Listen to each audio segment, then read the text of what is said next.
Netrunner.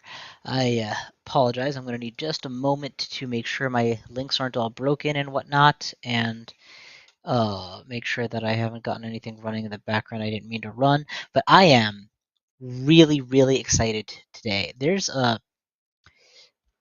As you may or may not be aware, I've been running the Reddit um, for the not the Reddit, what you call it, the card of the day on Reddit lately, and posting the card of the day. And I used to check it just fine, and I can just pull it up and show you guys.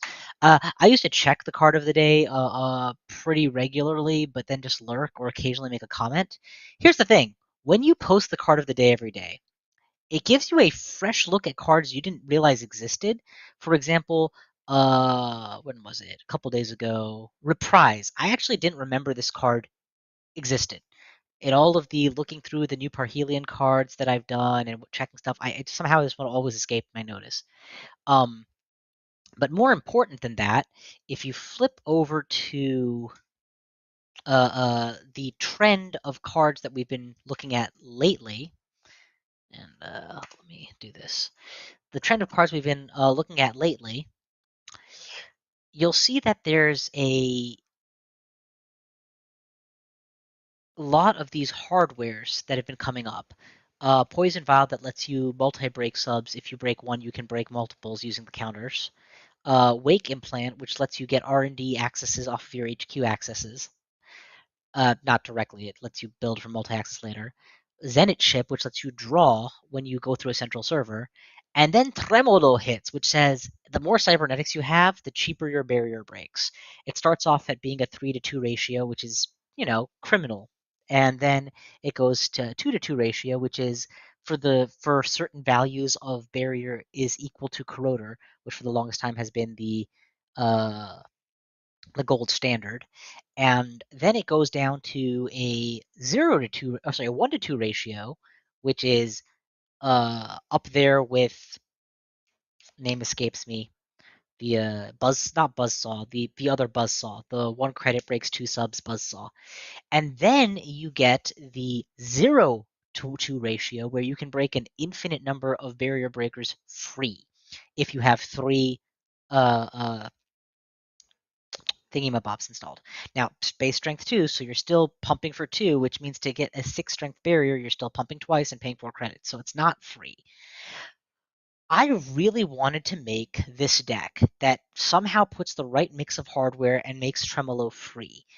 And in doing so, I kept thinking of different ways to make that worthwhile. Because the thing about all of these hardwares is when you make the run, get good stuff. When you make the run, get good stuff. When you make the run, get good stuff. And kind of trying to mentally hit that run-based criminal that actually works, that actually gets in easy and regularly and aggressively, has been much harder to theory craft until the card of the day today hit. Tunnel Vision. Now, Tunnel Vision reads, when your turn begins, identify your mark, which means a central, and interface, 2 credits, break up to 2 subs. So it's not a 1-to-2, it's a 2-to-2, which means that the lowest you're paying to break an ice is roughly 4 credits, 2 to boost once, 2 to break once. You're very rarely getting it for less than that. It's also a 2MU card, but it comes down cheap. And it works only on the central server that you have marked that turn. This is the one that I think makes the difference. Here's the core idea that I wish to work around today when making my criminal deck, and we could very well find ourselves going in big loops here. I haven't finalized this deck; it's just an idea right now. What I'm thinking we're gonna do is we're gonna take. I don't even know which runner this works best in. Probably Sable, if we're already working with. What's wrong with just opening with Steve? Actually, I keep thinking of installing Steve later on, but what's wrong with opening with him? I haven't made up my mind yet on which runner. Zaya gets you cash on a run, which is nice to have right off the bat, and extra cash for multi-access. That's very valuable. Steve gets you recursion, which is very valuable, and Sable gets you clicks. If we assume cash is less valuable than clicks, and we assume Steve is installable. Would I rather start with Steve and install Nusha? Oh, you can install Steve. If you're a criminal, you can't add him on. So yeah, so let's assume that we're Steve and then change out when it turns out we can't make it work as Steve. Let's do that. Okay, so deck lists. It looks like we have somebody's already joined us in view. Excellent. Howdy and welcome. I'm going to keep my chat up on the side, so feel free to converse as you wish. My decks. New decks.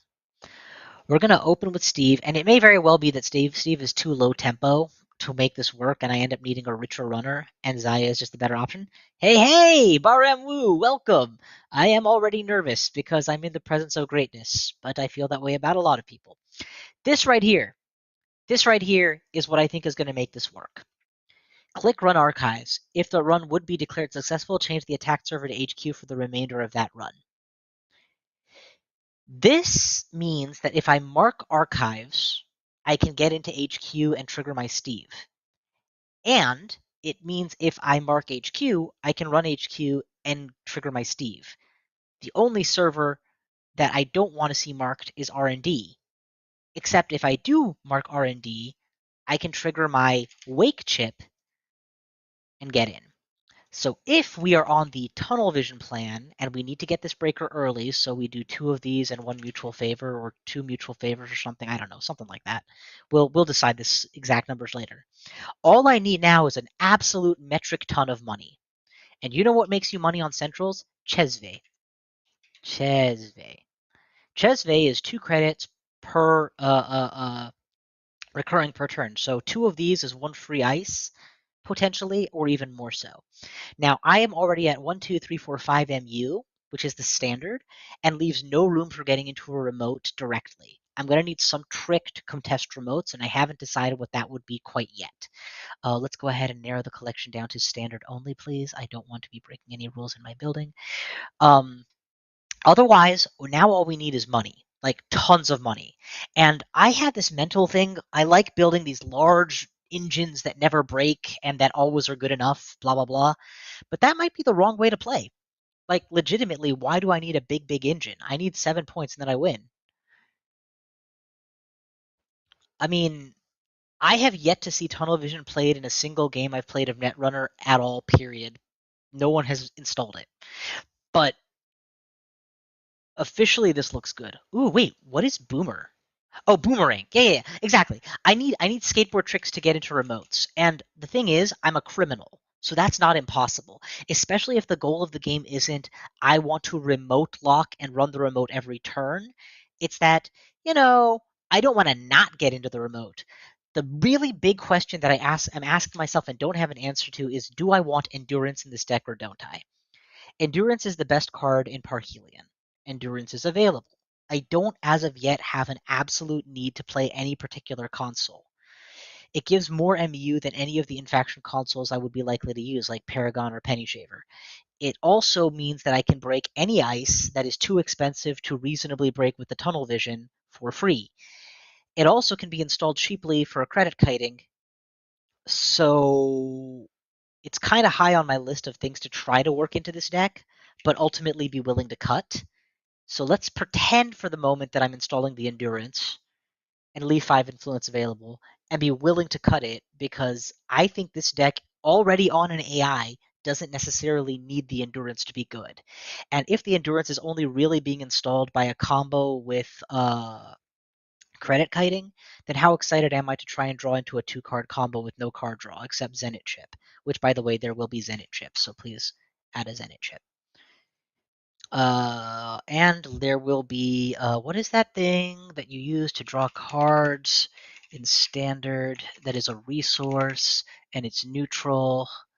Not the class act, although the class act is also obviously a really good thing to have, so let's just grab that too. No. It's a neutral card. Verbal plasticity. First time, no. Earth, no. Dreamnet. That's the one I'm thinking of. It's expensive, but it's good. It makes your runs better. That's the thing. The whole theme of this deck is make my already good runs better. And where is the? Yep, Dreamnet. That's the one. And Sneak. I need Sneak in this deck for sure. Okay, so at this point, the rig looks like the following: Tunnel Vision, Sneak Door Beta. All 4MU used up. Tunnel Vision, Chesve. All 4MU not used up. You can put 2 of the Chesves. Tunnel Vision, Chesve, and Sneak Door Beta with the Endurance. You can get into any central anytime you like and access any card from any other central anytime you like. Get on my level. What would the Fenris targets be if I included Fenris? No. We're getting ahead of ourselves. So now what we're setting ourselves up for is being beaten by someone who ices all 3 centrals, reses an Anansi in the middle.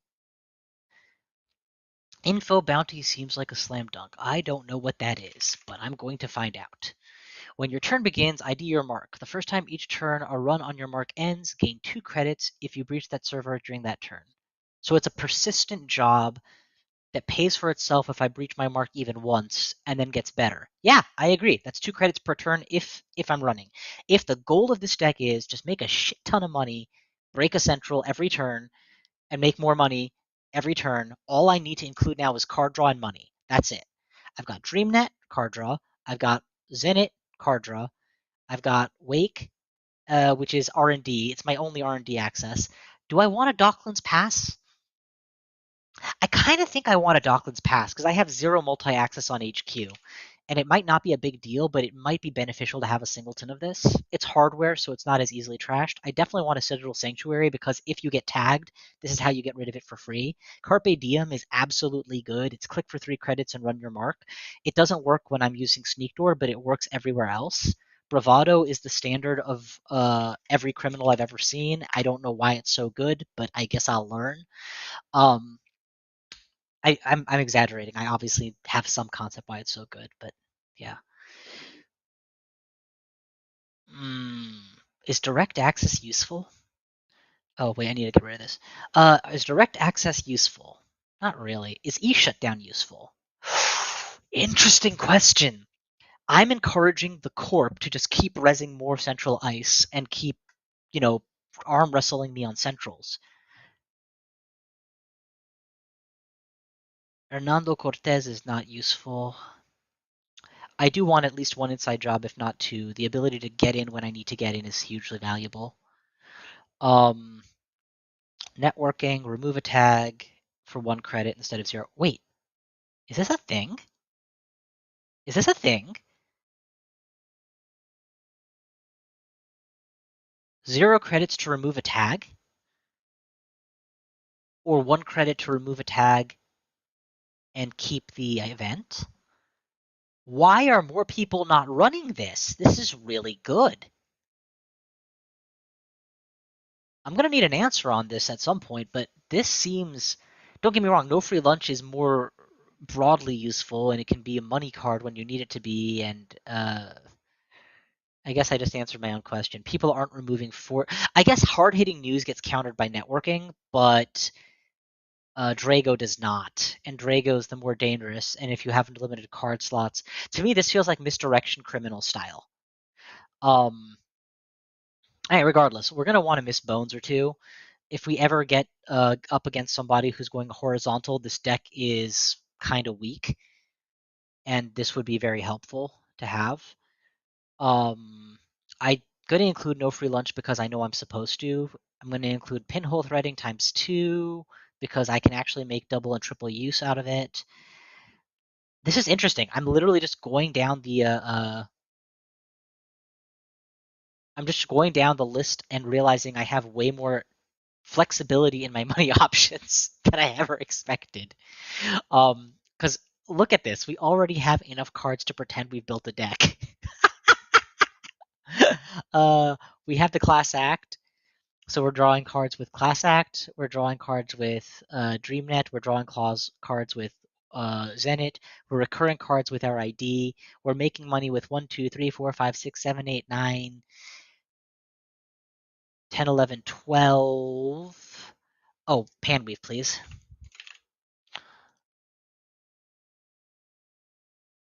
Definitely Panweave.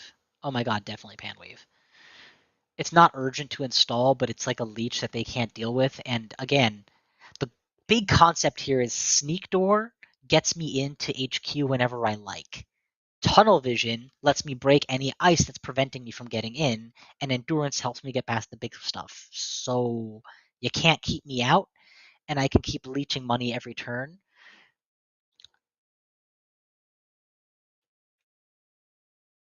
What's a marathon? Let's take a look. Make a run on a remote server. When the run ends, get it back and keep the marathon. If the run was successful, you may not make another run on that server for the remainder of the turn. So pay a credit. The run is free, works only on remotes. So this is if my opponent is going wide and I need one turn to devastate his entire board. It's tempting, but I'm going to pass because I don't think my deck is really set up to deal with broad decks, horizontal decks full time. If I end up needing to tech for that, then Marathon might be a good option, but I would also want to use a different console that gets paid per run, and I don't have that going for me right now. It's an option, but it's not what I'm going to run for just yet. I think credit kiting is probably a good move. I want to use it to install just the endurance and nothing else. So then is it really a good call if it only works on exactly one thing in my entire deck? It works on Sneak Door also. It's a bad card. It's a one-of, and then we get rid of it. That's probably correct. Gain a credit if you have fewer than 6, or lose a lot of life. No, thank you. Backstitching, the best card if it costs 0, but it doesn't, so it's not that great a card. Wow, we have a lot of money here now. We have a lot of money. We've got deuces. We have a lot of influence not touched, actually. We have 5 influence not touched, which clearly means I'm doing something wrong. I think there. I think that the anarchs might have something I want. Oh, you know what though? We need a tempo hitter. Up, and someone said it before I did. No doofs. Yes, I think denial of funds is a gimme for this deck. Why is it not showing up? Because I have the wrong thing turned on. Diversion, not denial. Whatever. Ah. Okay. Now we're over the 45 card number, which is great. It means I have too much good stuff. We really don't know if this combo works yet. We also don't know how hard it will be to draw into. As it is, I have 1, 2, 3, 4 cards that break ice, and 1 card that helps find them. That's 5. And that's it. That's the 5th of my deck. That's not 5th of my, that's the 9th of my deck, and I just have to draw into it. So, for example, if I draw Dirty Laundry Diversion, well, you know what? You don't have to guess. Where's the? There should be a button here that you can use to draw a sample hand, right? Build. Where is that thing? There used to be a random. Show me a card simulator. Here we go. Draw me 5, please. Why is it not working? Do I have to hit a button? Reset. Okay, reset 5. There we go. Kiting, Inside Job, Chesve, Chip, Pinhole. And then when I draw 2 more, I draw the Endurance and I credit Kiting the Endurance into play. Very good opening hand. Okay, try again. 5, please. Money, money, money, Endurance. That's a very good turn 1. Let's try again. If HQ is not iced, we go in with Diversion. If HQ is iced, then we drop down Daily Casts or Bones, or we draw 2. NFL with multiple monies, and the next turn when we draw 2 more, we get Sneak Sneak, and we start getting aggression on HQ. That's good. Next, Tunnel Vision, withdraw money, and a dead card. We draw 2 more. We now have 9 credits, slap down the Endurance, and we're ready to start pressuring on turn 1. Money, money, so let's draw 2 first. Not a great opener. We have some money. We probably slam into an ice face check, take whatever penalty. Maybe we get the card draw or the Citadel down. Next turn we draw 2 more. 2 more. This is the hand we're worried about. 2 more. 2 more.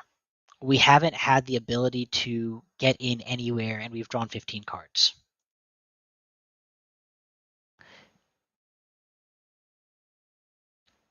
This is not ideal. I'm getting a recommendation for Thunder Art Gallery. The first time you avoid or remove a tag each turn, you may install a card from your grip, lowering its install cost by 1. Ooh, interesting. How many targets do I have for that? So I'm definitely removing tags with if I'm getting tagged. The only means I have of tagging myself is one card in my deck. But if the meta is all in on giving me a bunch of tags, between no free lunch and credit kiting, I can then quick install something else from hand. That's definitely a think about it situation. I haven't made up my mind.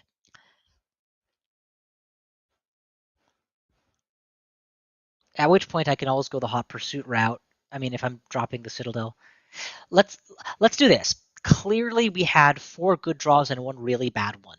That doesn't mean that the deck is broken. It just means it's not perfect yet. We have a lot of influence, so across any faction, show me a event or a resource that does drawing cards cheaply. Beth Kill Rin Chang is good and bad in no deck. It does my whole make a ton of money thing and help me do cool stuff. Nuke of Roilik is excellent. Draw 6, pay 1, draw 6. Diesel is a easier version of her to include. Proco is interesting, but it's very expensive. I'm not actually setting up a big enough rig to make it worthwhile. Trash and installed program is a negatory. Stone Chip Chart Room is interesting but not ideal. Furication. Wildcat Strike is very interesting. But no, if I have money, then I don't want them to let me draw cards. If I have cards, I don't want them to give me money, so forget about it. Uh, Blueberry Diesel is just worse version. Oh, I forgot to put the boomerangs in. Thank you, Barram. I definitely need those. Those are money cards, even if they're in disguise. I will have to add that too. Let's drop the 2 diesels and a new. Let's do 1 and 1 of these. Let's do boomerangs. Absolutely need to be there. Technically, my endurance is my boomerang, so I don't need to necessarily go all in on it. But it's a nice earlier option for when I don't get what I need. And now we need to cut 7 cards. I'm okay with this. Right off the bat, I'm cutting the Zenit chip. I'm 1 and 1 for Zenit and whatchamajigger? DreamNet. And I don't know for sure that this is the best option for this deck. Wake, I'm definitely 2 on because I really want to get it. Panweave, I'm on. I'm sadly not on Tremolo. As much as I want to be on Tremolo, I don't think that our plan involves breaking barriers specifically. Uh, Info Bounty is fantastic. I want it down. No free lunches is a meta call as opposed to a call that's synergistic with the deck per se. So maybe we go to a 2 of and pray. Citadel Sanctuary is also a meta call as opposed to one synergistic with the deck per se. Money, money, money. Find my breakers fast. Inside job can be a 1 of. I already have boomerangs. Boomerangs are kind of like inside jobs. Diversion of funds can be a 2 of because I'm going to recur it with Steve Cambridge every now and then. Carpe Diem can be a 2 of because whenever I'm running centrals, there's probably a better event I'm doing it with. Credit kiting was already on this thin ice for getting cut, so maybe we cut it. But I think at 47 cards, this deck is kind of sort of okay enough to run and then trim switch later. So let's see what we end up with here. Crim, uh, Tunnel Crim. This is a Tunnel Crim. Now, the one thing that I want to check is whether I can include my pet card Career Fair or not. 2 cost, 3 cost, so that's 4 cards, 5 cards, 6 cards, 7 cards, 8 cards that want to be Career Faired out. But Career Fair is best when you're drawing a lot of cards, and I'm not necessarily drawing a ton of cards yet. Although I'm Cambridging back 1 card, Zenit chipping 1 card, and Dream Netting 1 card. So in theory, I'm getting 3 cards per turn just off of that. So I guess I get to keep my pet card today and then cut it later when it turns out, yeah, that was a stupid idea and I need to cut. So we have a 48 card deck. How's that for consistency? It has 1, 2, 3, 4, 5 breakers, 5 chances at drawing a good breaker, and the rest is up to luck. Right, new runner, and we are going to I don't know that Steve is the right choice. Now that we've actually built out the deck, we can answer that question a little more closely. Steve gives us recursion. Oh my god, Barem, you are absolutely correct. Mutual favor, because of the way we built this, we never included any other breakers. And since it specifically only lets you get icebreakers, why not just install the icebreaker? It's actually strictly inferior to well, good call. Barim, you are really helpful and wonderful to have around when building decks. And Carrie, thank you so much for your recommendations and suggestions. This is so much more fun as a team project. Let's ditch the mutual favor. Let's triple up on tunnel vision. We are all in on tunnel vision. And if that's not a meta statement, I don't know what is. We do want to have ice destruction or ice something that punishes the corp for having good ice and makes them wish they didn't have to res it twice. So we probably put an E shutdown in here eventually. Actually, why am I saying that? This is the build that gets to be too big because it's the version 0.1.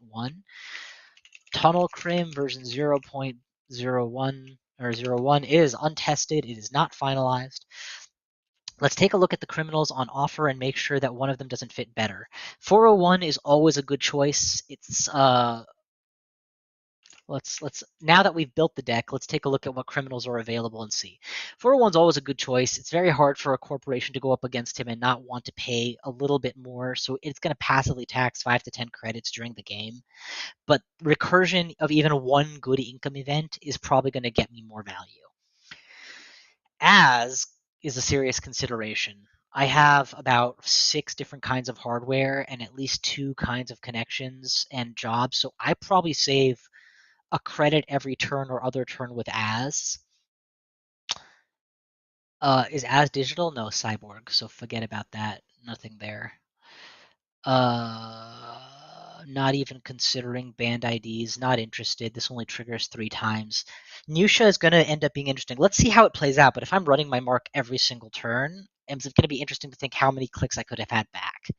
And every time my mark is R&D, I'm going to have to really question whether or not that was just a waste of a turn. 1/3 of my turns are wasted that way.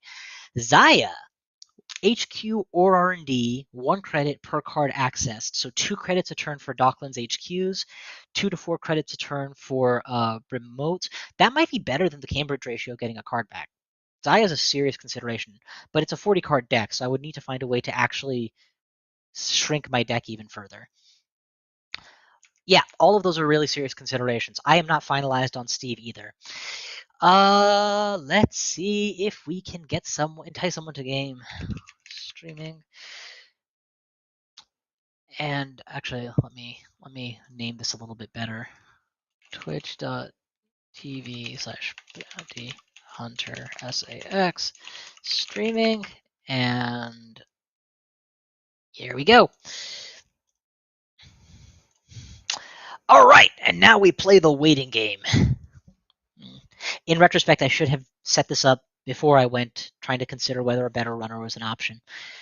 I'm going to quickly come out of full screen and take a look at where we were at here. So because we are all in on tunnel vision right now, tunnel vision on tunnel vision, we're going to go ahead and make the mutual favor change over.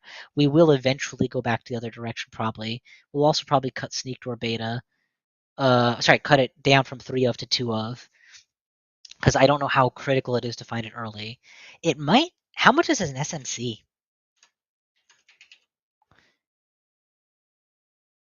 SMC is 3 influence. And what's that other cool shaper skateboard trick where they into the depths, I think? Into the depths is 3. Because it occurs to me, it might be nice to have a way to force out an extra Chesve, an extra sneak door, my first Chesve, the sneak door I'm missing, or tunnel vision early. And I have spare influence. Right now I like the idea of draw 3, draw 6, draw 9 for 1 credit. Like that's a really good payment to draw ratio. But I might change my mind and go back to that. Also, it's a really good fork to be like, would you like to give me Nuka or Diesel? Would you like to give me Nuka or a copy of... Are those my only draw cards? By Jove, what a travesty. The boat is the biggest question mark right now. Oh, We've got somebody. Hello. Trying a new deck. Good luck, have fun. All right, we are in the money, and we are up against Thule, which is really interesting.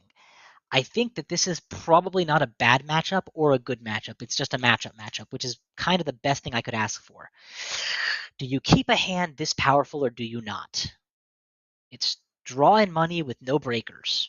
But any hand I draw is going to be draw and money with no breakers. So it's not actually a great. It doesn't say much that I have draw and money with no breakers. Then again, I have a turn one play of draw three, double install. I have a turn one play of draw three, draw, run, and install. And yeah, I think I keep this. Honestly, it's just such a powerful opener. I'm having a hard time justifying not keeping it. And why is this not hiding? Taskbar settings, why you not hide for me? There we go. Okay. Well, good luck, have fun. Has been said. Let's zoom in, keep the chat going. Please call it out if I mess something up in terms of like my formatting or you can't hear the audio correctly or whatever, or if the audio is too loud. I've had audio level fails left, right, and center, and I would hate for that to ruin what otherwise could have been a good video. Okay, so install remote. We're going to assume that he's on Jupstad or something similar-ish, but who knows? Let's start the turn. We don't have a mark. That is interesting. Carpe Diem doesn't have a mark.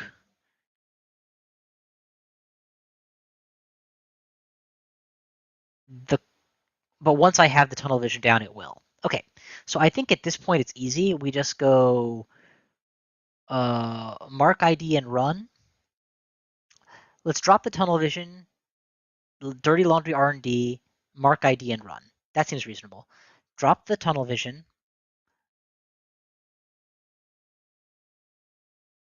No, let's play Carpe Diem first to go high on credits, and then dirty laundry HQ since we know we can get in, and then fork him to give me back something good. Well, we know we can get into R&D, and Carpe Diem doesn't care if you get in. Yeah, no, R&D is better. R&D is the safer play. Stock buyback. So he's playing a lot of. Oh wow, that is loud. He's playing a lot of low-cost agendas, presumably that he wants me to steal, and some nightmare archives that he wants me to get. That's fine. Yeah, sure. We don't need to run on archives to make money here. We can. So we're in great shape. Anytime we get HQ mark, we're going to be very happy. Anytime we get R&D mark, it's acceptable. All we need to do now is draw. But because we're Steve Cambridge, we're hyper-threatening HQ on turn 0. I'm going to run HQ, and I'm going to put Diesel and Dirty Laundry right back on the table. You want me to have money, or do you want me to have 3 more cards? Either way, I get a random access. If I go on click 1, I can fool you just fine. And I got tunnel vision, so you're not breaking me. Tunnel vision only works if my mark is HQ. What's my mark? R&D. Can I get into HQ this turn? Probably not. I guess we draw first. Draw. Boomerang run HQ. Seems reasonable to me. Boomerang HQ. And then run it. And we get the Steve Cambridge draw, and we ditch whatever we don't need. And we get no wait. Jack out. Sorry. Just realized running last click against Thule. Lol. Yeah, that's not what we want to be doing either. We could crappy DM and run R&D and get a free access, but that's the same problem. So let's, in fact, take a slow setup turn and get some money. I don't mind if he, quote-unquote, strands my boomerang by trashing his own ice. That's fine. He got double Rashida, which means his HQ is full of agendas. So we are looking now for our 3 sneak doors, our 2 endurances, our 1 Docklands pass, our Pan Weave, our... Okay, so we're looking for a lot of fun stuff. Man, I love this deck already. I actually legitimately love this deck already. Okay, that's not good. Boomerang should have been saved for the remote. Moral of the story, piloting this deck, you don't have a way to get into the remote without that. That's what you do from now on. What's his game plan here? That's Spin Doctor or Trap. I'm voting for Spin Doctor. That's upgrade. I can afford to take a core damage. I can't afford to take 2 and 3 because he'll fast advance past me because he's Thule and he runs the cheapy agenda, and that's fine. We're hoping to get an HQ mark, but we'll take what we can get. We got an R&D mark. That's fine. First click, draw? No, first click, run HQ. First click is definitely run HQ.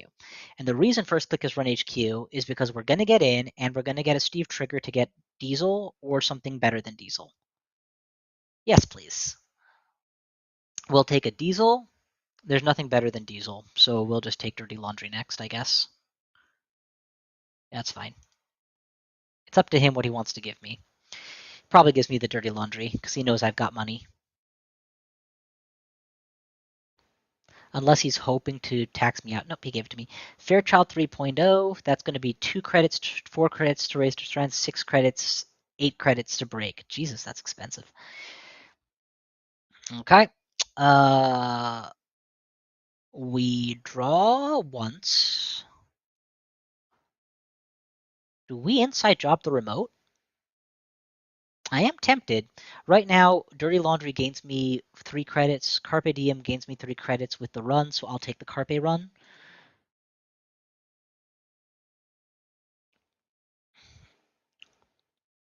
And do I run his Spin Doctor? I should run it eventually, but not too worried about it. The problem with this is if it's the agenda score, just because he thinks I can't get in, it's not good. But I kind of feel like I'd rather he prove that that's what it is than I run it and fail. So yeah, you can have that. I'll just take more money. Um, I don't need money. I need cards. I actually don't need money. I need cards. I should be drawing past this, throwing away what I don't need, and getting what I need. This is a really bad thing to turn to use against core damage. There it is. We would have been correct to run it. At least it's not transubstantial illumination or whatever it's called. Luminal transubstantiation. Well, he didn't get the inside job, so we can go in there and dismantle that server if we have to. It'll cost a penny, but we can do it. Pretty penny, but we can do it. I really want the Zenit chip because I don't have any card draw, but that would turn on fast advance for the rest of the game, and I don't have him locked at all.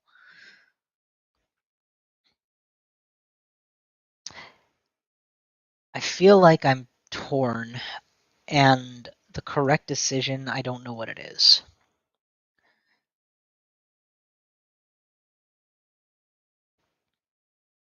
That's a good point. There's very little that I would lose here. Hagen is probably the worst case scenario or something similar where I lose my 1 breaker, but he's at 6 credits. I kind of want him to res stuff at this stage just so he can't afford to advance agendas anymore. I've forgotten how to run like a criminal. I keep thinking like a shaper.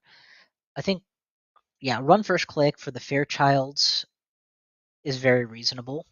This thing is paying so handsomely. It's the gatekeeper. It's a little bit worse. That's fine, though. I don't mind being kept out on account of a gatekeeper. Because unless he has exactly Ilivigar bifurcation, we're kind of okay with this. Oh yeah, let fire, please. Do I still need to get in there badly enough to use my one-off? I kind of want to risk the Ilivigar and let him put a because I don't think that he's got that handy. Oh yes, StreamNet, we're in the money. Run HQ, baby.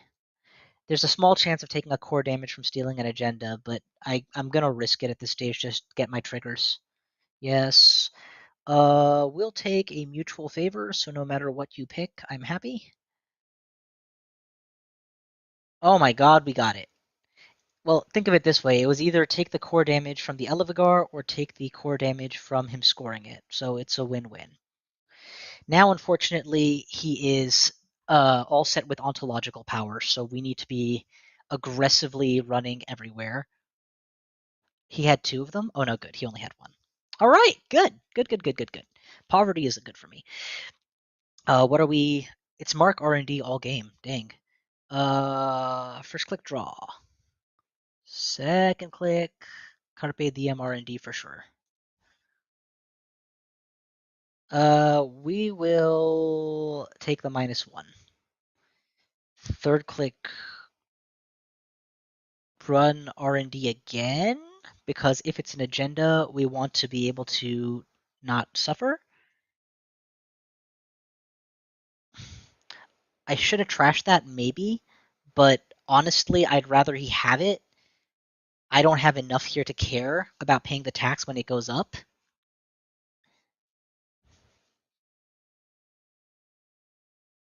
I should probably get rid of his resed Jupstad though. So first click draw,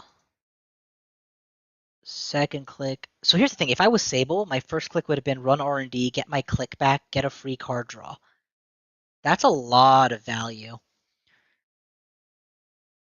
I need to be aware of what I'm giving up by playing this way. Second click money. Third click run server 1, get rid of the res to Gypstad.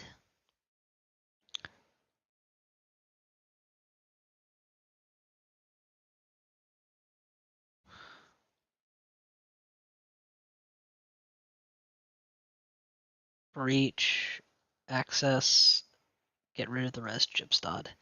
Because I know he has Giordano Memorial Field and he's going to put it into play at some point. I kind of want him to have money instead of to have tempo. But that's bad thinking. I should just get rid of his money. I'm going to get money faster than him. All right, we're good. We've got everything we need to run Centrals all game. We threw away the Zenit chip, but we kept the DreamNet, so that's good. Pet card did not come into play. We've got the boat, so unless he heavily ices, we're in anywhere we like, whenever we like. Perfect! That would have been core damage if we hadn't done exactly what we did exactly when we did it. What's our mark? HQ. If we were Sable, this would be a free run. First click draw. Second click Bravado HQ. Yeah, probably. We're getting in. It's just a matter of how expensive you want it to be. When did this ice change? Huh. He probably put the Fairchild there. He did put the Fairchild there. I wasn't paying attention. Well, this is fine. We're going to boat our way through core and money, and we'll let fire the Unbroken, and we'll trash the unusable Boomerang for effectively a 3 credit gain.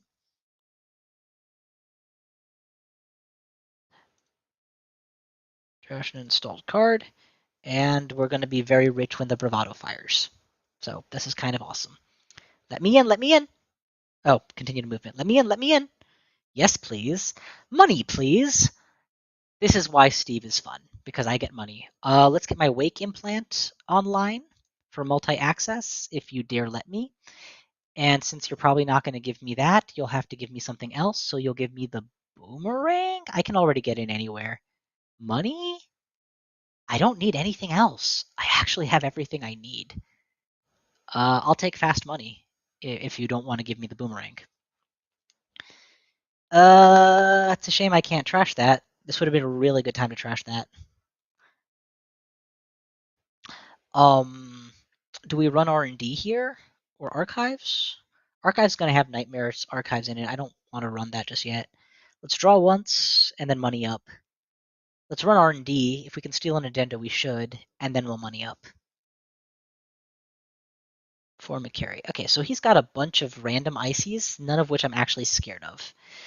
And we're not going to need a spare breaker at the rate we're going.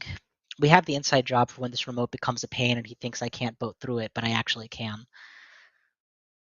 He had the other Onto in hand. Oh, okay, no, that's not an Onto, that's an Elevigar. That's fine. That's much better, actually. I should have trashed that because of Elevigar risk. I didn't know that. That's my fault. Let's assume that he has what he needs to win the game in hand. What's the mark? HQ? Perfect. First click, run the mark, or install Sneak Door and run the mark. I think Sneak Door, Sneak Mark, Sneak Mark makes sense. Sneak Door, Sneak Mark, because this is going to save me money over using the thingy for sure. Go.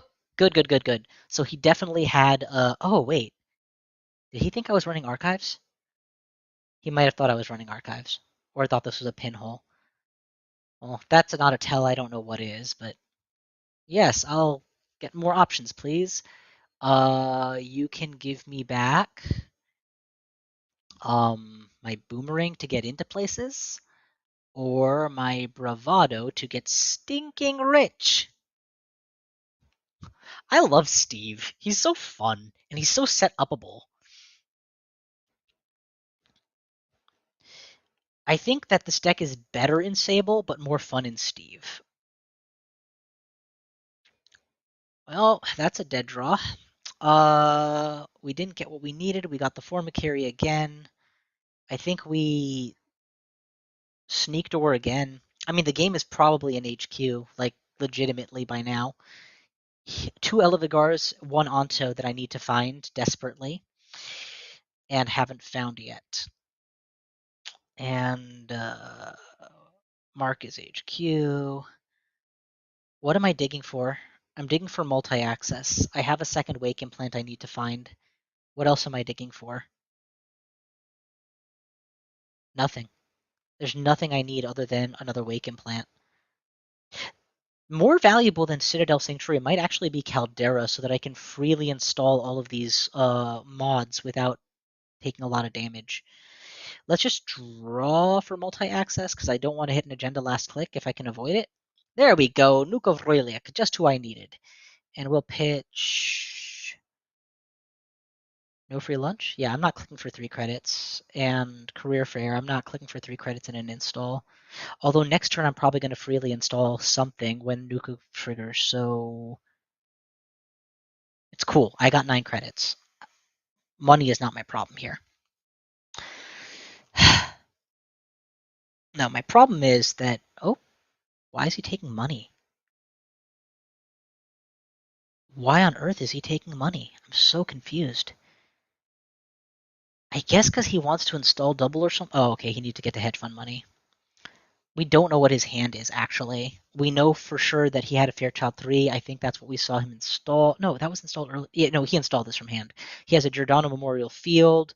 He has a hedge fund that he's played. A Formicary that he hasn't played yet. So I know like a fourth of his hand. Dockland's Pass is very valuable. I really need to do a better job getting it drawn. So I guess this turn is going to be Sneak Sneak for a draw and access. Nuka and draw 3, something like that. Sneak Sneak for draw and access. Yes, always trigger. Do I just take this back or fast money? I'd like fast money or slow money. You can decide which one you'd rather I have. 4 credits now or 5 credits eventually. Well, I'll know what he'll pick. What if I go with... I don't want any of these. Let's just do this. Fast money or fast money. You can pick how fast.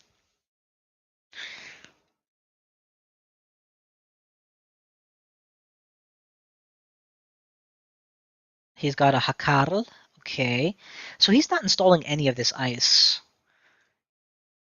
So we know for sure there's a Hakarl and a Formicary. We still know there's a Hakarl and a Formicary. And we will get rid of the Giordano. That's going to make it harder for him to win. And we'll drop this down here so that next turn I can draw 3 whenever I like. And yeah, the no free lunch he gave me back I don't need. I got what I want. If he gets ontological off the top of his deck, I lose the game. That's really unfortunate for me, but it's truth. If he had Ontological, he would have used it by now. If he had Elevigao, he would have used it by now. Therefore, he doesn't have either. This is for Mikiri, or it's Hakarl. Probably Hakarl. That's... what the hell is that? I have no idea what that is. I don't think I ran anything that could have been either of those. What is my mark? R&D. Doesn't matter. Doesn't matter. I think we draw 3. We bravado and boat our way in. This doesn't have to be successful, so... No. We're going to need money. If there's a Giordano, we're paying 4 just to get in. It's almost certainly a bait. He knows I can get in. So let's start by drawing 3. This is a cool card. If this was in play, I would be much more rich right now. I can discard this harmlessly. I can discard this harmlessly. I can discard this harmlessly.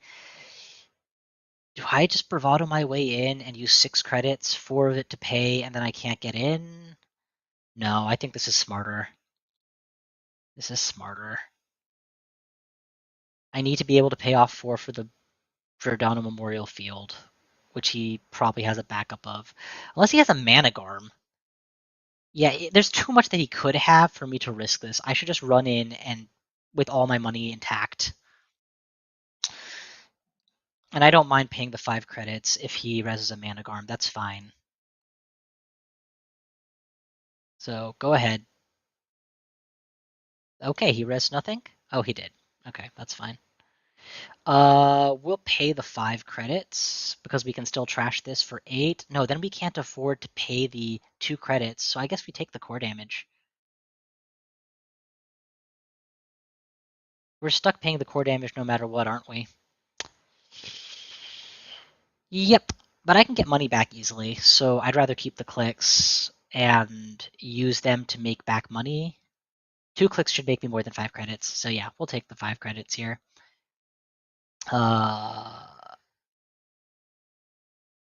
What?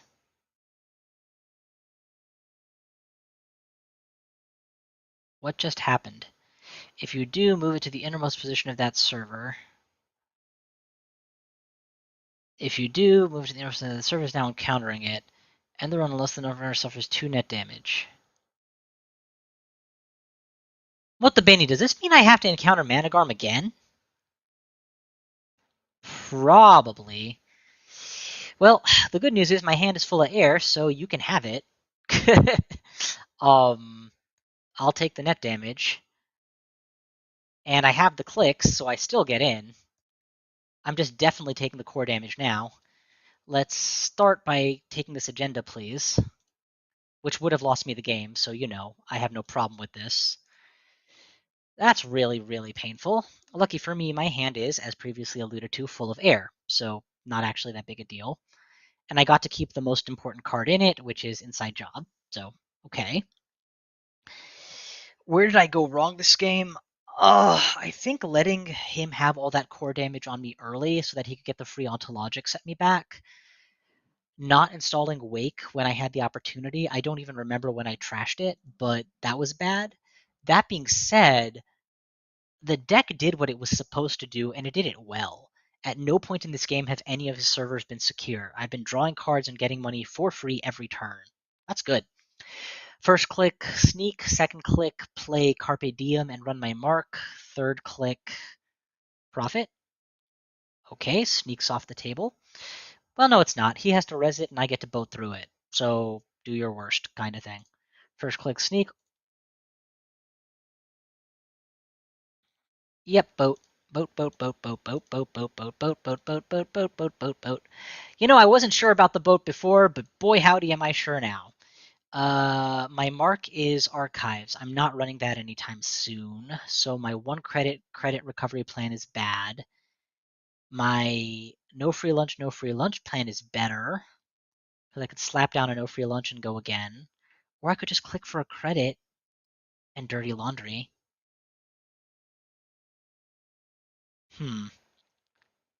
This would have been worth 2 credits right now.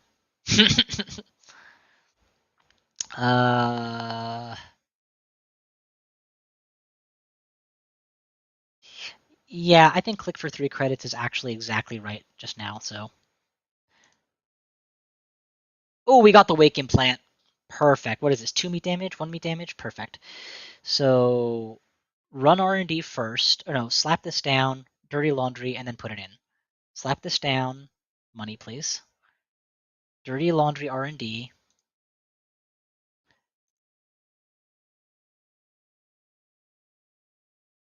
All right, we're all charged up. We can go anywhere. He can't. If he can core me again, it's basically game over anyway. So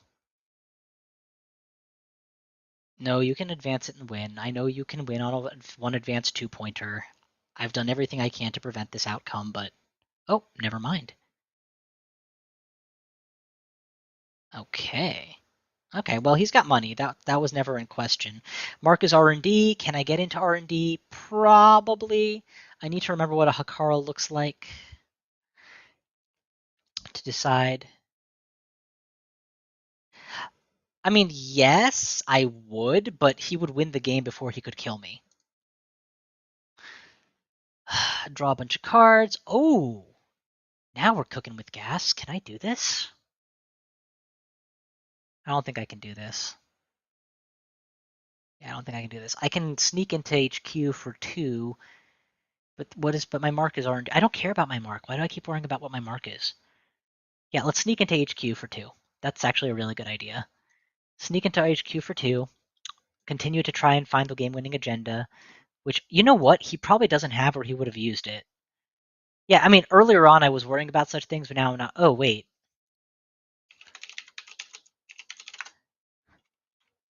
Sorry. Forgot that only works on Mark. Oh, well.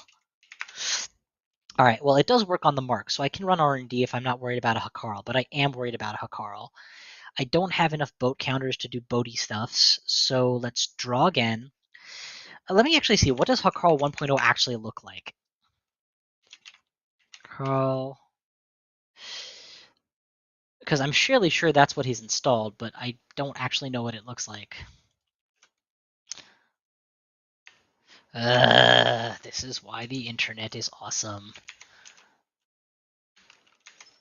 Can we look for Hakarl 1.0?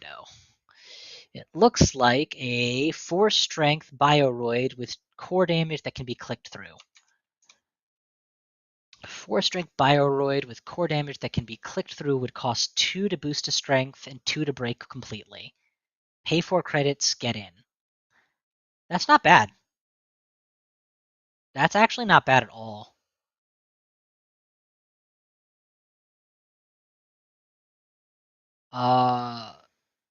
That's fair. That's fair. You can't actually click through it when he dereses a different card. And he would derez Formicary just so it's powered up again, because I hate him. Let's do that. Let's do this and Bravado R&D. We can use the Tunnel Visioner to get in. Derez Formicary. I know you will. Oh, then he can re-res Formicary. Didn't think of that, did I? It's okay. I can afford to take 2 more net damage. Let's break this sucker and get in. Uh-huh. Now he saw it. Oh, wait, what did he not derez? I'm so confused.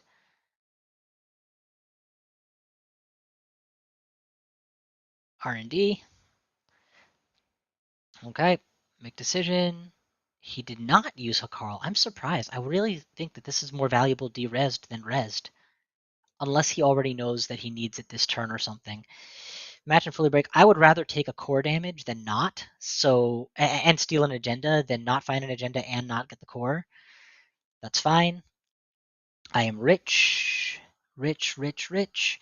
I can also break into HQ again. Should I break into HQ this turn? Is it worth it? Not really. It's not worth boating into. Is it worth run double-clicking into? I didn't get any Chesvies, so I don't have free money, so I'm just going to draw again. I think I'd rather have more cards right now than anything else. Good. Spare Sneak Door less valuable than Spare Boat, and Spare Boat also not very valuable. If I pay 8 credits for 2 boat counters or for a boat counter, I'm not doing it right. Oh my god, he's broken R&D lock a million times. This is so frustrating. In any event, I don't think that this deck is unsalvageable or bad in any way. I think it's quite a good deck. I think it's not finalized. Click mark, make a run on archives, continue to encounter ice, break the ice for up to 2 subs. Boop boop, continue, charge up the wake implant, get in. I said get in. Breach? Yes, please. What's good? We definitely, if we had 2 credits per run on Mark, it would be like +6 right now. So that's a very valuable card, and I should make a point of keeping it. I think that we want to account siphon him really badly, but he has money, so it's not going to actually win the game. It's just going to slow him down slightly.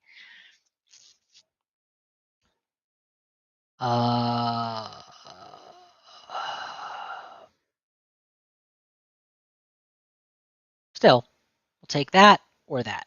Do you want me to get in, or do you want me to get in, or do you want me to get paid? It's your choice.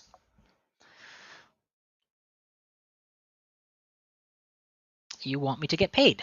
I have no problem with that. Drop this and Dirty Laundry R&D. That's a really good play. No, R&D is not my mark, so I don't get paid for this if I do that. I need to run what for my mark? Archives? Drop this, run archives straight up. Is tempting, actually. Drop this, credit, and then Dirty Laundry Archives. Is it the first time? It's the first time. Ah. This time, though, but I bet you the sneak door doesn't count. I'm not sure. Let's find out. Fully break Gatekeeper. Breach. Info Bounty did trigger, so yeah, this is not, sneaking archives is not the same as running archives for mark purposes. Now we have money. We've tested to make sure he didn't stash any agendas. If his mass draw found him his agenda, he wins here. It didn't, so he doesn't. He puts a new ice somewhere, though. I mean, he's got to. When a criminal puts fresh ice on archives. Or not criminal. When a corp is putting fresh ice on archives, you feel good. What does it cost to break this? 8? Is 8 too much? Yes and no. I think that we do it. I think that we go for it. What is it going to cost? We're going to need 2, 4 to get to the right strength, 5, 6 to break 2 subs, and then trash a card.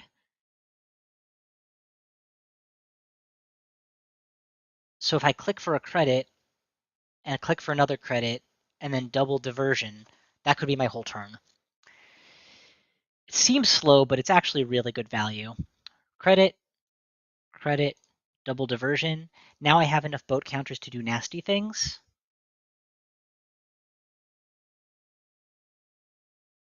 And I mean, if he was willing to take 6 credits last turn, he clearly wants money. We also are going to get back at least 1 good card. What's it going to be? I'm not rich enough for Bravado just now.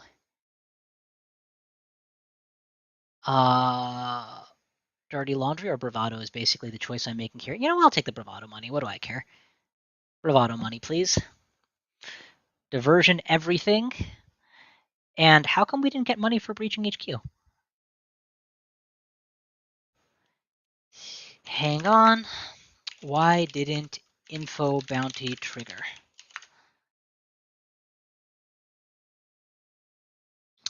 The first time you run, each turn you run on your mark ends. Gain 2 credits if you breach that server during the run. Diversion funds. So instead of accessing cards, you may do this. Yeah, I didn't access cards, but I definitely breached HQ. I didn't access cards.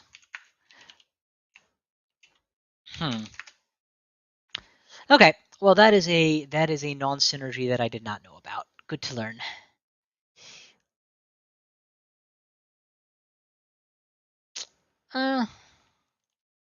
Live and learn. So let's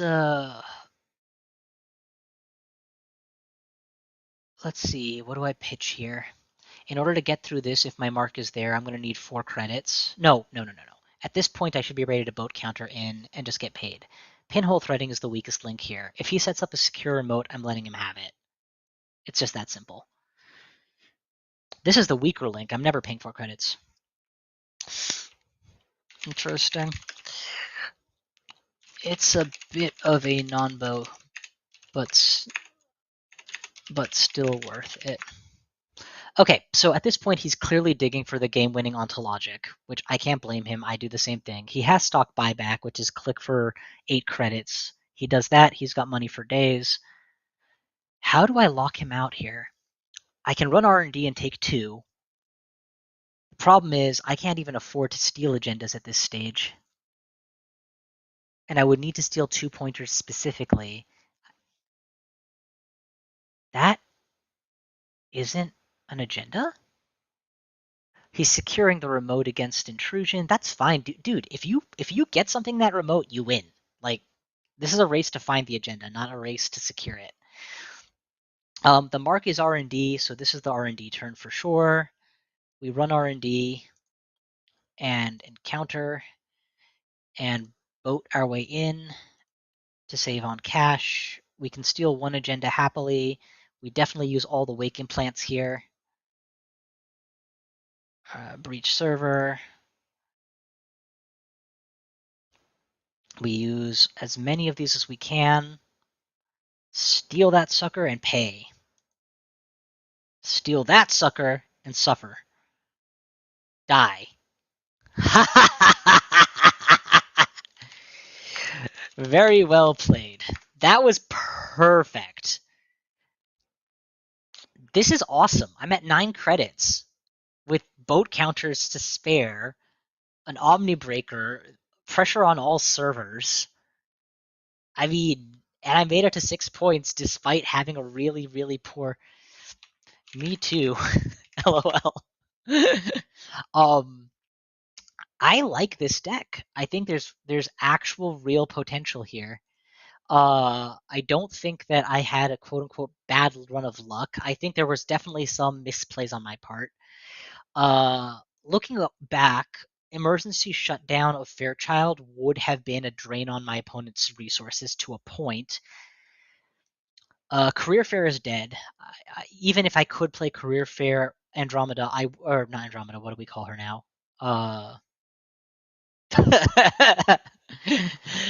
Very. Streaming is on youtube.com/bountyhuntersax2 and twitch.com/bountyhuntersax. I'm so glad this was the maiden voyage /game. Very fun. GG. I think what we need to do here, okay, so here's what happened. I accessed agendas from R&D on a big multi-access for the win, right? After a whole lot of runs that didn't get points, I stole the most valuable 2 agendas in his deck. With all the core damage I had, this is install advance, score 2 points. If he gets this, he wins the game immediately. This is almost as valuable because it's install, 3 advance, 2 points, wins the game. 4 points in 1 run. Fantastic. It completely swung the game. Yep. But there's a snare. And snare is a specific trap that says pay 4, deal 3 damage to your opponent. So on the first grab, I lost a click and 2 money. On the second grab, I didn't have any money left, so his tax cost me a core damage. Doesn't matter. 4 core damage, no hand size of 1. YOLO, I can do this. The next card, die. Okay. So remember how I was talking about Caldera versus Citadel Sanctuary? I think this deck wants wants Caldera. Let's reread the wording on Caldera, but if Caldera prevents self-inflicted damage from Wake Implant, and if Caldera blocks self-inflicted damage from Zenith Chip, then I can argue that Caldera defends me from myself, lets me get double accesses as long as I'm rich enough to play it, and it also happens to be good against the Jinteki and Criminal matchups that I'm having that deal so much damage. Let's review. Caldera, 3 credits, prevent 1 net or brain damage. Sorry, core damage. It doesn't say where that damage comes from, doesn't say that damage can't be prevented. When you install suffer, when you install suffer, when you install suffer. It doesn't work on meat damage, guys. So actually it wouldn't work on the wake implant or the pan weave. It would just work on the Zenit chip. And at this point, you have to ask, how many bad cards do you include to make a good card worth it? With Tremolo, I would absolutely keep including Zenit chip. Without Tremolo, sorry, you don't make the cut. You just don't. Not every match is going to be up against core damage HB. The match that was, I didn't play it, and at no point did I feel like I wasn't drawing enough cards thanks to all the other card draw I had. So yeah, that gets cut. Diesel felt good on turn 1, but it wasn't critical. I'm happy to get rid of it for something better. Career Fair, alas, does not make the cut. There was no point that I was happy to draw it. In terms of sheer raw power, this deck did not feel bad. I want an extra Docklands pass to make it more worth my while. Info Bounty needs to be found sooner. Well, we found it soon. We just didn't value it enough to install it. Next time we'll value it more. It's super good. Panweave, Wake Implant. Wake Implant needs to be found soon. The order of operations is get your breaker online, 2, 6, 8 cards devoted. Get your breaker powered up, Wake Implant, Docklands Pass, Panweave, that's 5. And then get your, and I guess you could argue these are 8 more cards. And after that's all done, just make money and keep running. The boomerang misplay was perhaps the biggest of the game. It should have been put on the remote, but it invalidated his central ice all game, so it's hard to really feel bad about how it played out in reality. I don't know your guys' thoughts. I thought this was a really fun deck. I think it proves Tunnel Vision's value in this style. Steve Cambridge, yay or nay? I run my mark fairly often. I think Steve Cambridge lets me always have money cards. Always. And that's really cool. That's really cool. Citadel Sync is good. No Free Lunch did not hit the level I wanted it to. If I was removing tags, I'd feel differently though, so I probably don't cut them all just yet. Citadel Sanctuary has meat damage prevention against a kill shot only with a side of tag removal seems okay. Not great, not bad. The one of Inside Job was awesome, even when I didn't use it. Diversion did slow him down slightly, and it would have been better if it had been used at a different time. E-Shutdown, I think, would have its chance to shine if given a chance to shine. Kind of like another way to make them lose 5 credits. I really wanted to find multi-access this game, and I really didn't. Docklands Wakes are good for that. And I never installed Andromeda, aka the Class Act, because I just wasn't rich enough. The game was too close to over for that to be a good idea. Maybe I cut a Chesve. I mean, let's be realistic here. Boat tells you to get in whenever, wherever for free. Tunnel Vision says, and I can do it for money. And Chesve says, actually, you don't need the money. It's the third tier answer. Sneak Door is more important than Chesve, and Chesve didn't come up once this game. Chesve has 2 recurring credits when you're dealing with Centrals. But the truth is, I'm getting recurring credits dealing with Centrals just by constantly playing money events. They're not really recurring credits, but they sure feel like it. I'm also getting Info Bounty and a card draw. If I cut the Zenit, do I go to 2 Dream Nets? Is it that important? It is that important. I didn't have good card draw until I had it down. It's super important. And what else am I cutting here? I did not like how many times I had Bravado Laundry and Carpe Diem. Like, I had a lot of that stuff. But it was nice to never not have it. Pinhole Threading is a one-of. I don't think I need so many. I do against a meta deck, but if you're up against a meta deck, you're probably just behind. Let's see what the build roller says. Check. Draw 5. Money, money, money, money. So we mulligan. Sorry. So we mulligan, and we get the endurance, the sneak, and some slow money. So we slap down money, draw one, and we can decide to either boomerang aggression or we can slap down the endurance immediately. What else? Tunnel vision with diversion in the opening hand. That's just good. Tunnel vision, draw once, gamble. Like, yeah, this is good. Draw once, dirty laundry, whatever server is open, and prepare for some sneak door, shut down, boomerang. Sorry, run, boomerang, sneak door, shut down shenanigans with the boat coming up shortly thereafter. Like, yeah, this deck finds its way to get in, and it finds its way to be good when it gets in. What it's missing is it didn't get its multi-access fast enough, and I have no way of securing that it will. What time is it? I might be able to fit in one more before all my time for running is up, but where I really feel the deck was obviously not functioning was I didn't ever want to take core damage, so I never wanted to install draw with core damage. I could use multiple cards to fix that problem. Ooh, what is the shaper card that gives you an extra click? Hardware. It's a type of hardware. It's a shaper card. Sorry, not hardware. Cybernetics. Basalar Synth Clan. That's it. Basalar Synth Clan. 1 credit, plus 1 click, 2 core damage. There's very few scenarios where I want 2 core damage taken. And 3 influence is a lot of influence. But an extra click every turn is really cool. I played this game with a 3-card hand size and it was fine.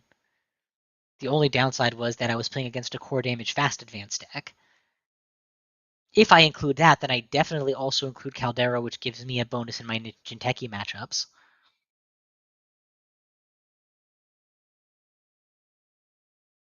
Thoughts for the future. Not actually going to do that. I think we should really just run this again. I don't know which mix of these is correct. Probably you cut Citadel Sanctuary and add an extra info bounty and just use your extra money to deal with traces rather than, you know, try and remove a tag at turn every now and then after installing 2. I think I just talked myself out of this. Another info bounty. How badly do I need info bounty early? I don't. I'm getting money every turn somehow. I need draw early is what I need. Another Nuke of Relic would be cool, but I already have one, and that's all you can have. For now, we'll run this as is. We'll do this just like this. So we're trimming the deck out of some of what I think is less excellent about it. Edit. And version 0.2, save. I do like that this is a Steve deck. I don't know if it's better or worse that way necessarily. Dreaming, youtube.com/bountyhunter6. I do like that this is a Steve deck. I don't know that that's optimal, but it is fun. If I want to click badly enough to actually install, howdy, building a deck, so bear with me. Good luck, have fun. Bear? I'm not sure what bear I'm using. And let's do this thing. Okay, we're up against a sneaky deaky Jinteki, which means cards or hit points is a possibility here. We have money, draw, sneak, all in the opening hand. I think we just keep this. We have no breakers, but up against Jinteki, you don't always need them. So money, draw, plus minus sneak door, and off we go. Oh, are you seriously making it this easy for me? I don't have a mark because it's turn 1. I don't need a mark. Why am I always thinking of a mark? Money, draw, sneak. I don't expect to get snared on turn 1. If I do, I will live, but I will lose my dream net. It's worth it. Go.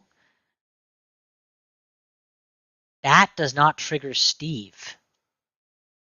Why does that not trigger Steve? Run archives. If it would be declared successful, change the attacked server. Make a successful run on HQ.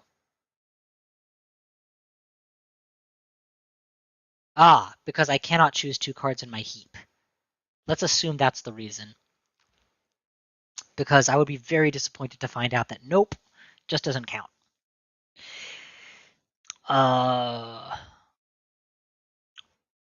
So I was going to go draw, but instead I'm going to go sneak door for my first draw. So what is my mark? Oh, I don't have a mark, right. Sneak door, make a run on archives, breach. Punitive again, okay. Run archives, why not? There are very few traps that I'm worried about. What the hell?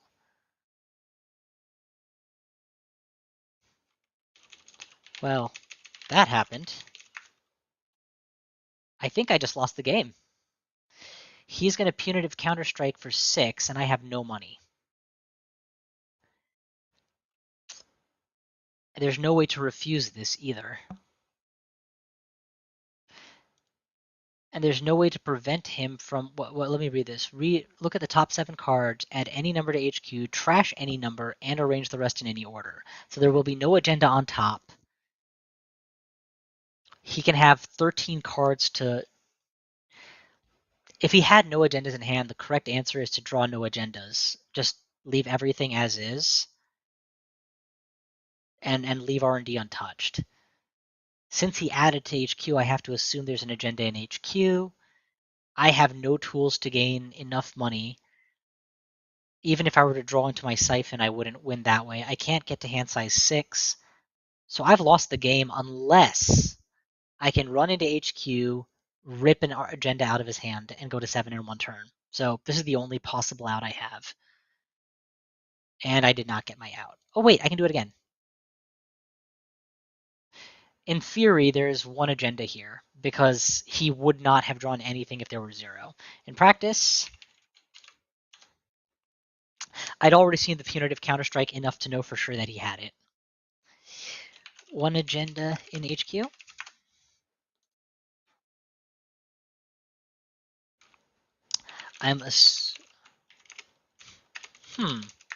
Then why draw cards with bacterial? Better to just keep all that invulnerability on R&D. No? Either way, GG. All right, so that was unfortunate. It was a good game on his part. I don't think there was any reasonable way I could have predicted 6 points in archives that early. Maybe. Not gonna lie, that was not the game I wanted to do. Let's do another one. Streaming.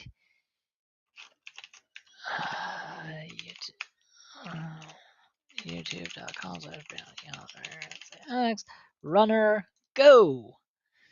Let's see if we can get another game in. At this point, though, it's getting very close to the limit of my time, so I don't. I probably can finish this round and then that'll be it. Ooh, okay. Somebody from chat. Howdy! Good to see you both here and on stream. Though probably not both at the same time. Good luck, have fun.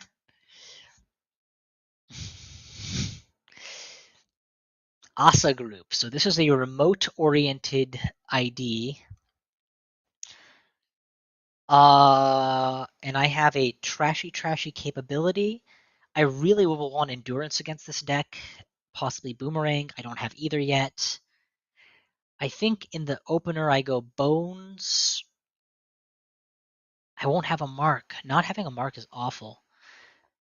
But look, I have the central breaker, the central cash maker, the remote taxer, and a card draw. I have to keep this. Even if I have to draw for money, it's fine. Remember that fully more than a third of my deck is money, so I don't have to worry about mulliganing for money like I do with Shaper. Well, at least he didn't advance it on turn 1. That would have been like, oh, he's scoring out already. Let's go draw. We're trying to draw into money. Did not work. Let's go for R&D. Oh, I want him to play that. Him getting slow money is much better for me. Let's draw once more tunnel vision. Or let's credit tunnel, tunnel class. I need to install all of these and still have money. So let's do this one since it's the most likely to earn me money. I have all my doggos in my opening hand. That is unthinkably unlikely. I also got the Wake, a remote checker, a remote trasher. I have a really, really powerful opener. If I had the boat and the sneak, I would have my whole rig. That is almost certainly the thing we saw. He's spreading his ice very thin on centrals. That's good for me. Let's go credit, money. What's our mark? We don't have a mark. Okay, credit, money. We want to hit one of our 3 doggos. We don't want to hit this. We don't care about anything else, so we'll choose the order of our installation carefully. I want a mark from now on. And we lost the boomerang. Seriously? Come on now. The odds of that were 1 in 6, and I really didn't want to lose the boomerang. It's a shame I have no recursion in this. Oh, look at my ID. I have recursion all day. Now I can get tunnel vision down when it's beneficial and not until. R&D mark. Drop this and run. Gets me through most dice. Yeah, that's fine. This and run R&D, please. Gets me through most dice. 4 strength and less I get through. 6 strength and higher, that's bad. If it's a fair trial 3.0, I suffer heavily. Hey, it's a fair trial 3.0. I suffer heavily. Yeah, that was like the worst case scenario, and it happened. I'm gonna lose most of my board here, and probably take a core in the process. Let's see. I can't click through anything, so we've got to let this fire. I'm gonna trash the class act. It's not that important. It's nice, but it's not a must-have. And I'm going to trash tunnel vision because I have others. And he can core me for 1, and I still won't lose all of my tunnel visions because I have another.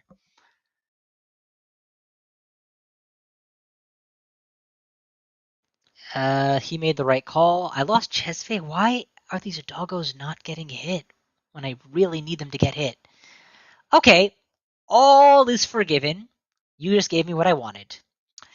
Now the best part, he can't res any of this ice for 1 credit, so we slap down bones and we run something.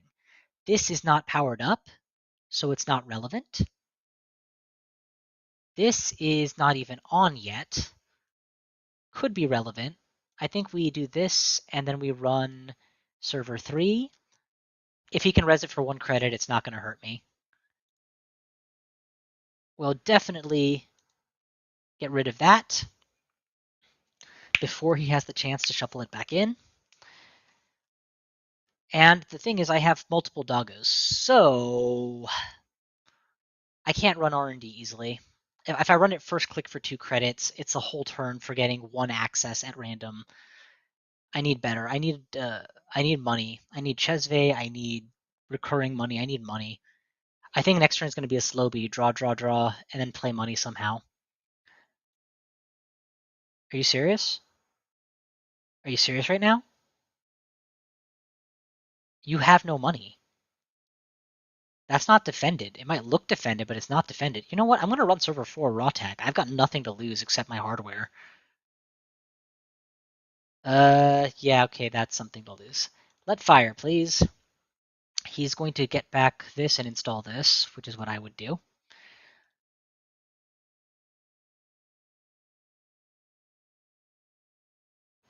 He has to decide where to install Maryland. He should put it on server 3. That's probably what he'll do. What? Okay. Install trashing. Didn't see that coming. Now I'm very curious what was so valuable that he wanted to trash it. Unless he's just trying to tax my clicks out. Let's run HQ. He's got 2 credits. As long as he's poor, I'm going to get some free money off of this. And I'm going to get at least 1 piece of goodies back. Yes. He probably assumes I need my boomerang right now. So if I put the boomerang, he'll probably let me have the Chesve. Or I can just put slow money and fast money, or fast money and fast money, and let him give me money. I can always draw money. I can't always draw recurring money. I can't set up without fast money. I think boomerang Chesve is the right way to go.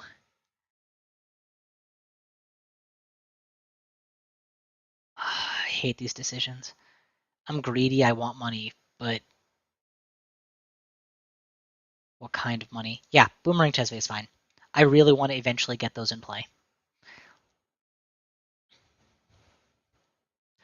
So he's a fast advanced deck, huh? Can't use these, can I? Has to be installed first. So I'm going to let him, I'm not even going to contest that long term. He can keep that. But this is the chance, assuming he can't stop me, to continuously run HQ and fully charge the Wake Implant, while also seeing as much of his hand as I can possibly get at.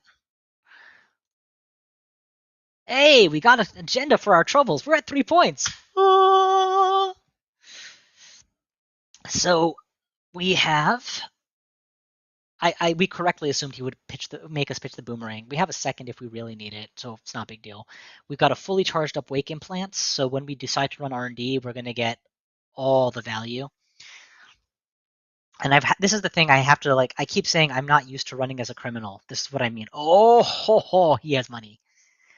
So one of these was the Maryland. No, he trashed the Maryland.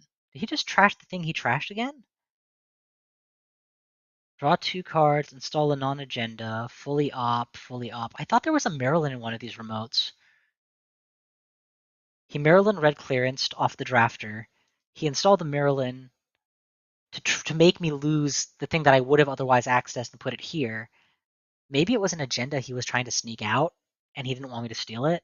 And now he's put a Jackson in play. Sorry, Spin Doctor in play.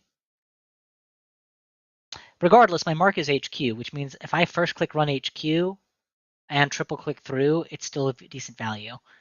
So let's first click run HQ, triple click through, or worse, just end the run, and draw up. Now I know that I can get through that for 4 credits. Draw, mass draw, and then play 1 card, and then discard 1 card. Seems reasonable. Oh, we have the kiting boat. We have the kiting boat. Oh, this is very juicy. How are we gonna play this? How are we gonna play this? Play it cool. Next turn we run archives, kiting, boat, remove tag. That's fine. That's totally fine. We don't need money for that, so we'll drop down the. We can boomerang HQ so that I can run either archives or HQ. The only mark that I can't easily win with is R&D, and if mark is R&D, I spend my whole turn on it. It's a fair play. Go for it. We unfortunately have to lose another tunnel vision. So that really should signal to him that I have the 3rd tunnel vision in hand. Oh, we were so good in our read. That is almost certainly an agenda, which means if we get an archives run, we can force the Spin Doctor that way. So this is just a win no matter what. Okay, you're horizontal, I get it. And Sansan is probably one of these. It's probably this one. I don't know why it would be this one. He really doesn't want me getting into HQ, and the mark is HQ. I think we just run HQ. There's very few ice that I'm sad to see him res here. So now the play would be run HQ, run archives, credit kiting the boat, and no, dude, dummy. Run archives first.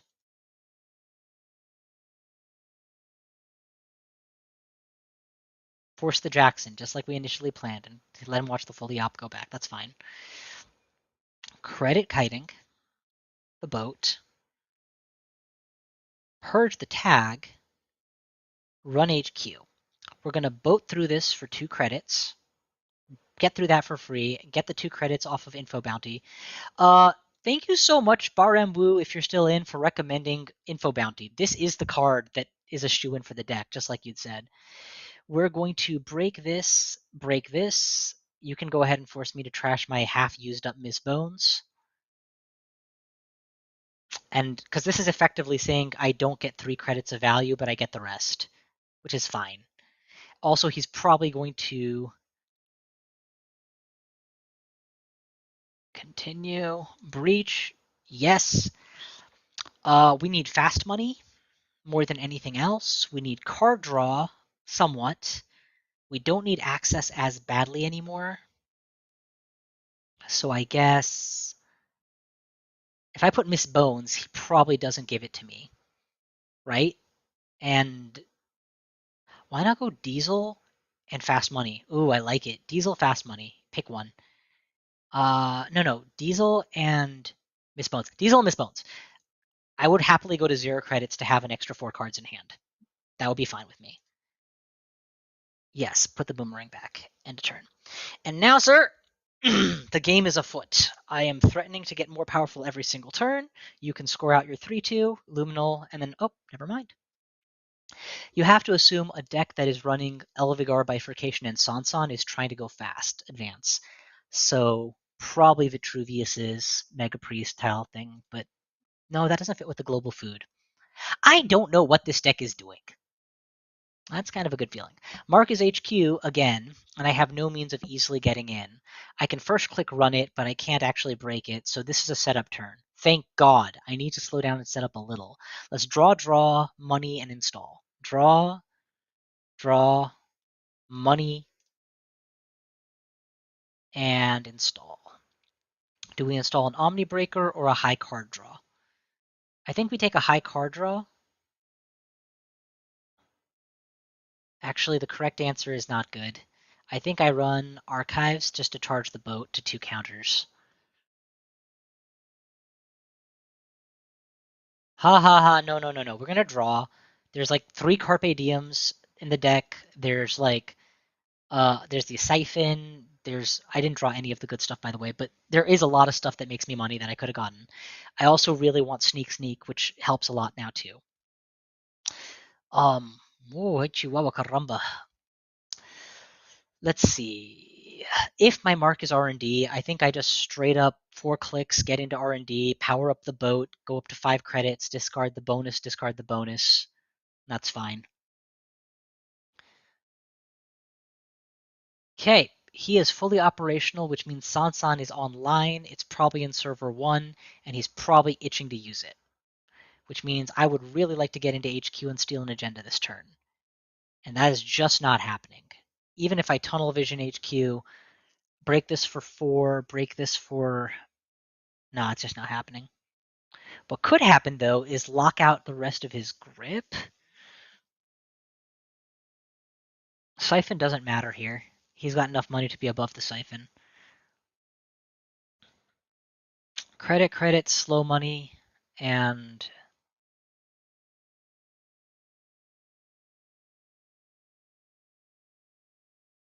Draw once for a double draw, looking for faster money.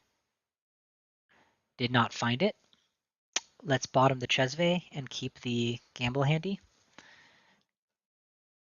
I hate this, but I really need money more than I need anything else right now. I gave up 2 boat counters by not sequencing turns effectively. Do I lose the Panweave? We definitely lose the double, so that's easy. Now 6. We've just explained why Siphon is not likely to happen. That's 5. I want to keep the tunnel vision handy. I don't know how much I care about...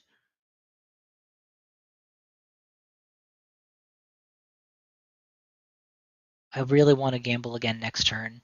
So let's pitch the Panweave. No, but this is a credit every turn if I start getting my thingy online. I think I got to... I can get the tunnel vision back by running a Steve for it. Okay, clearly I am going money hungry, and I shouldn't do that. Pitch the money. Money will always come. The real thing is going to be when he reses the Sansan for 6, install double advanced scores, and I have to threaten a server with no... What? What? No agendas? Okay, if the mark is R&D, we 100% run R&D this turn. If the mark is anything else... Okay, why am I not seeing more servers? I'm zoomed out too much. 6 and 7. Okay. Those won't be agendas. It wouldn't make any sense for him to do that. Those are money that he doesn't think are I'm going to think are worth trashing, and he's right. Mark is HQ again every turn this game. Tunnel Vision, Chesve, Run. I can't get in. This is 8 credits. Can't afford it. I need Sneak Door. So, draw for Sneak Door. How do I draw for Sneak Door? I double draw once or install and run archives. Install and run archives. That's how. Install, run archives, get the double draw, bottom the second Chesve, keep the E shutdown. Oh my god, keep the E shutdown. Draw again. The E shutdown was actually the wrong choice in retrospect because what am I trying to shut down? Look at the amount of money he's got. It's not relevant to do a quick, cute shutdown thing. I think what we're gonna have to do is just, regardless of Mark, we're gonna have to bravado R&D and quad access next turn, which means let's pan weave now and lose one more of my cards, and that puts me down to hand size. And I lost the bravado, which is unfortunate because that's the one I really wanted, but okay. What is that? Oh, it's another Rashida. So what is his game plan? There's no way drawing this many cards he doesn't have agendas. He just thinks that I'm not going to get into HQ, and he's right. But if I had Sneak Door, I could just slap Sneak and go.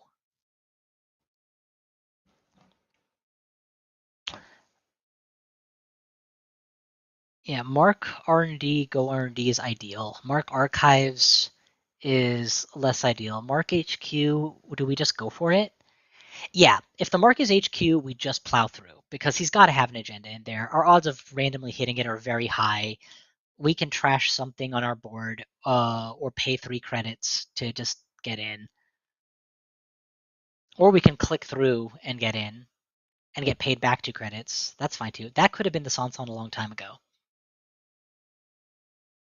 Okay, yeah, you've got money. I get it. Unless you're like on Tag Storm with this much money, I don't know what you're going to do with this much money. Oh, okay. Got it. HQ is now a top priority. And finally, the mark is on HQ. Shh. If we run HQ for our whole turn, how bad is it? For our whole turn, we get 3 credits. We lose him 1 credit. We go down to 1 vote counter. That's actually okay. And we draw a card. This is actually, and we get a Steve. My god, yeah, wow. I have a lot of value every HQ run I get. Lose 3 clicks, break up to 3 subroutines. Boop, boop, boop. Continue. Continue to approach ice. Continue to encounter ice. Boat, baby. Continue to movement. Breach server. Yes, absolutely. And what is the best money I could possibly hope for that I can use easily? What did I need to recur later and was willing to lose now? Come on, give me something to work with. I'm at 4 credits, right? So hedge fund is good. I got Miss Bones, but I'm not going in on that remote anytime soon. Yeah, this is fine. Just give me a head fund back.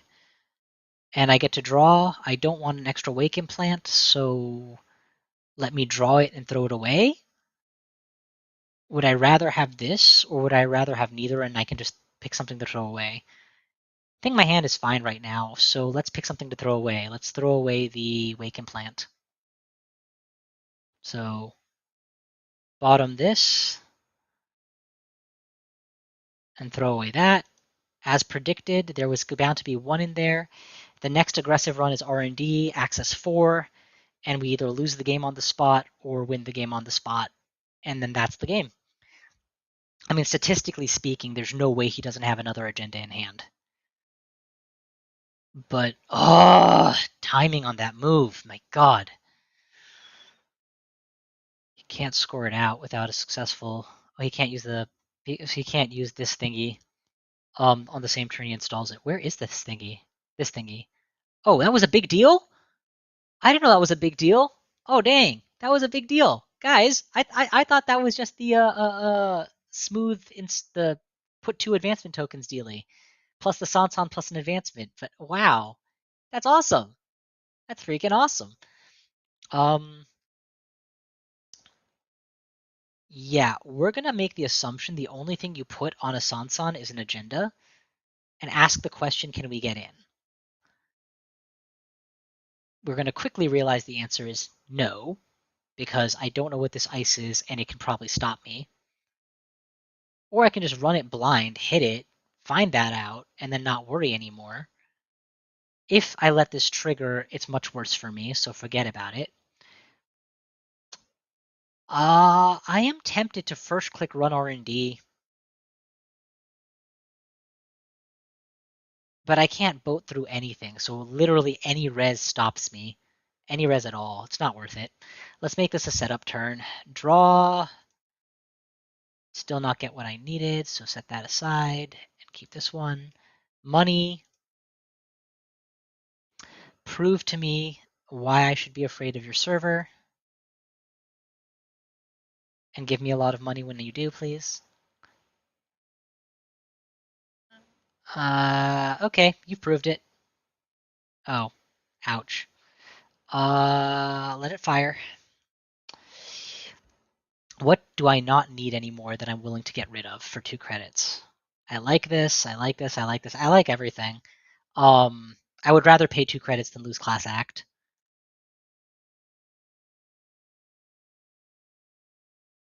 And I lost the shutdown, that's fine.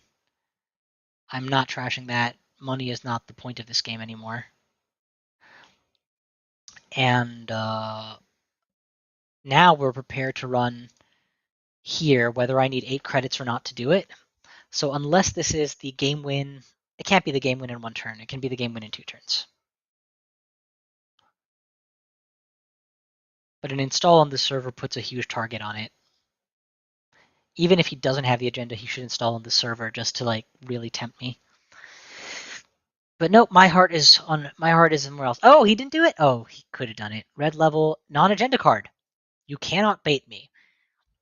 I can still run the server to trash Sansan and justify it doing that, but I'm not gonna. Mark is HQ. You know, Mark in this game has been HQ 90% of the game.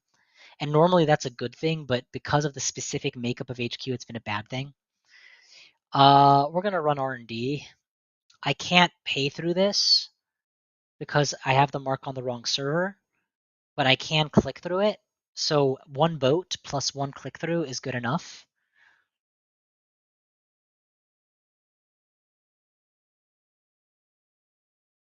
Hmm.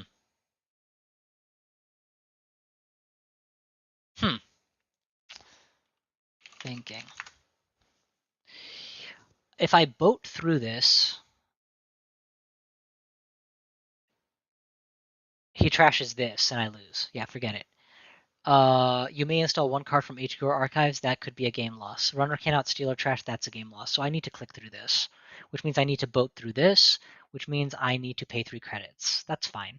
Yeah, so we're going to click through this and boat through this. Lose click, break a sub.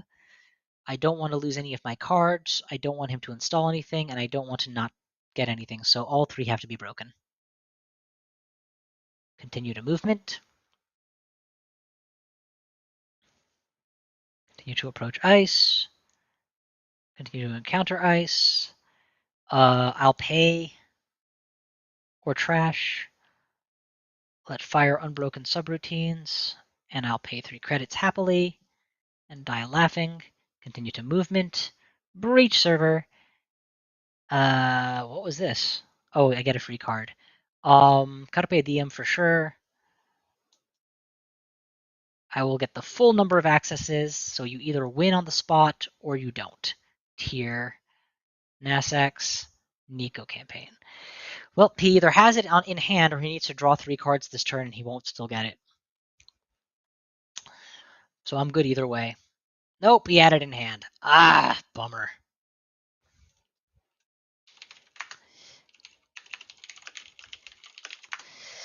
Okay, that was a lot of fun. And oh my God, there's a lot of people on stream. Holy Toledo Avogadro. Thank you guys so much for coming out. And definitely please like, subscribe, what have you. It happens. So let's review things I could have done differently. I could have pressured this server with my boat and just tried to trash this straight up. I don't think I need to. Uh, the real question, I guess, that I need to ask myself is, what was the best thing my deck did for me, and what was the worst thing? Would this deck have been better if it was just endurance with nothing else in it? I think tunnel vision forced ice reses that would not have been forced otherwise with the boat alone. I think the mark not being in the right server sucks, but it's equally painful for my opponent. I think the worst thing that happened was never finding 1, 2 sneak door betas, 3 sneak door betas next card, because if I had been sneaking HQ, even once in the last 5 turns, if I had had a sneak door, I would have had 3 runs on HQ, which probably snaps me the 2 points I'm missing. It is unfortunate I didn't get an R&D mark once for 3 turns in a row, but this power turn I took here could have happened 3 turns ago. I think if I had to say the biggest flaw, it's me, not the deck. I don't run like a criminal anymore, and I need to start doing that. This is the closest I came where I just ran without. He ran without breakers. He ran without fear. He ran like a drunkard who was high on beer. He ran like a professor who wanted his crap. He went through HQ. That poor little sap. The corporation rezzed over 9 credits of ice. And Steve Cambridge said, "Now isn't that nice? I'll click through the first one and boat through the 2 and take brain damage. That's just what I'll do."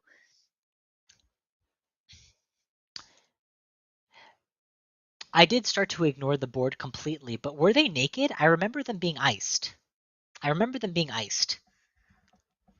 But absolutely letting your corp opponent get started is a problem. And when I had Miss Bones out and controlled the board early, I kind of then abandoned the board control, and I didn't have to. I had the boat. I could have been scoring more runs that way. I think boat versus a in faction console is the biggest correct thing that I'm doing. Any in faction console could help me make money and a little bit better card draw, but I'm way better off getting in and being able to face check more often. The credit kiting play to get down the boat was phenomenal. The if I had Citadel Sanctuary this game, it would never have paid off. So one more vote in favor of cutting that card. Um,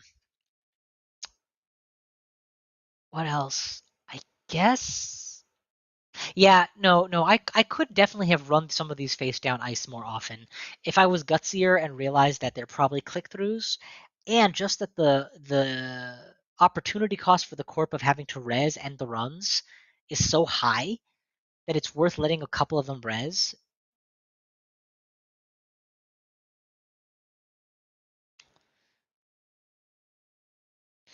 That's true, but I don't want to lean on that as the reason I lost because it wasn't in my control.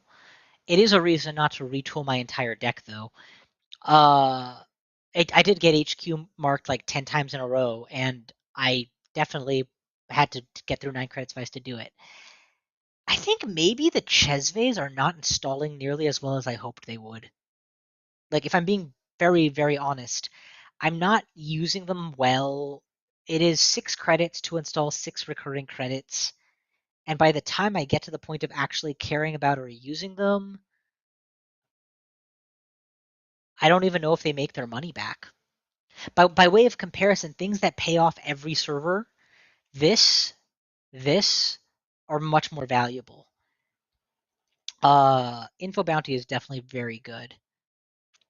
What about that one resource that lets you get 2 credits whichever server you choose to run with it? I know what I'm talking about. I just don't know what it's called. Daily something or the other? No. Uh, criminal standard. Oh, it doesn't? If it doesn't stack with Info Bounty, then forget about it. Because Info Bounty only cares about security testing. That's what I was thinking of, security testing. And yeah, security testing only cares is a breach replacement effect, right? Instead of breaching it. And this one, Each time turn mark ends, gain 2 credits if you breached it. So yeah, that's a non-bow. And this is way better. This is the one that doesn't effectively require an extra click. Sec testing makes more sense. If this deck is a little too slow, then the answer is to stop being Steve and start being Sable. And this deck might be a little too slow. Sable would do everything I did and give me 1 extra click when it's done. I think of all of the cool Steve recursion moments in this game, and not one of them actually furthered my win condition. I need to say that again out loud because it's actually one of the hardest lessons for me personally as a builder to learn in building a deck. I had a few cool Steve moments, and not even one of them furthered my actual win condition. They were just cool. I love the concept and the feel of, oh, I can throw that away and Steve it back. Oh, I'll get more money. Oh, every time I run HQ, I get a money card back. And that feels great. When the high rolling is rolling high, it feels fantastic to keep rolling high. But Sable threatens right off of turn 1. Sable isn't limited to threatening only HQ. So double iced HQ is not as effective as double iced Mark, and Mark keeps shifting with Sable. The extra click equates to another card when I need it and another credit when I need it. Xayah would not have been much better this game at all. There was one turn that she would have gotten me a few credits, but mostly she would have just been worth a credit here and a credit there. It would have been nice. 1 credit per run is always great, but it's not as much of an advantage as 1 click per run. And I ran my Mark most of the time that I was running this game. With that spare click, I could have triple clicked through a Fairchild and built tempo. Triple click through Fairchild and draw. Triple click through Fairchild and play an income event. I could have done. I could have failed to get a Steve trigger off of HQ and then drawn a card from my deck. Which, to be blunt, if I trashed a card that's an event that I'm trying to get back for money, just draw a card. You'll draw a different event for money, and that gets you through your deck faster, so you see more of the quote unquote good stuff. I think Chesve is a 2 of at best. I haven't decided yet. I haven't been in the round, but let's say hypothetically I had all my Chesves up. 3 draws, 3 installs, 6 credits of programs. I'm still paying 2 credits to get through a Fairchild 3.0 that the corp res for 6 credits. It's not like I'm turning it off and making it worth 0. But you know what does turn it off and make it worth 0? Tranquilizer. Put it on a piece of ice. Virus, virus, virus. If there are 3 or more hosted virus counters at the start of turn, derez the program.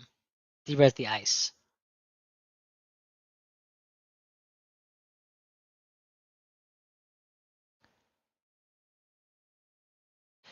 I mean, obviously, the Anarch version is stronger, but think about it. When will I ever use a Chesve to get through 2 ice in 1 turn?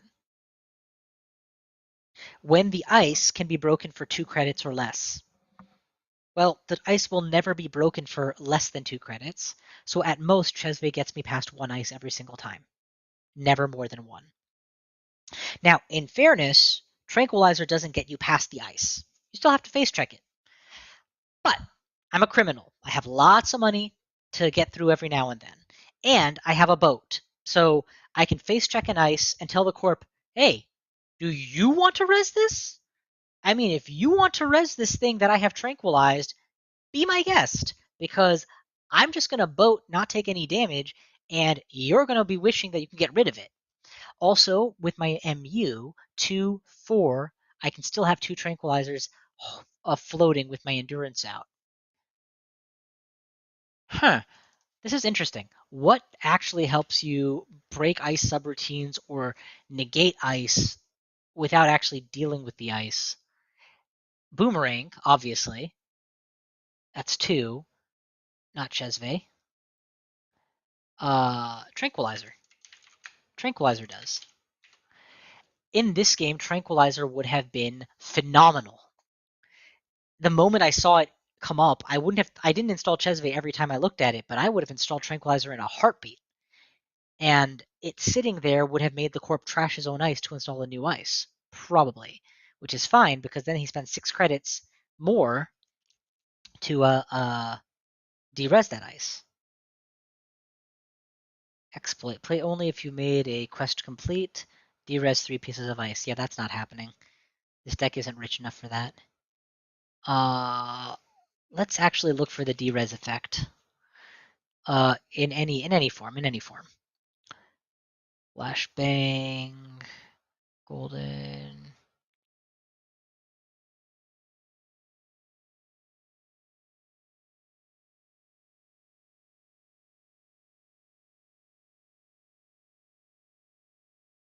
I agree. Oh, let me flag that comment. I agree. This deck has clearly become more dependent, not less, on boat. But here's the thing: Tunnel Vision also doesn't have the best break ratio, and using a poison vial to supplement this isn't a bad thing either. Although at that point you're really wishing you had the what's it called, Botulus?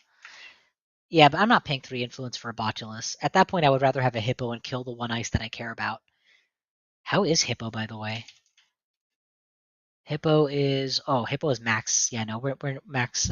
Our max expenditures are for more endurances.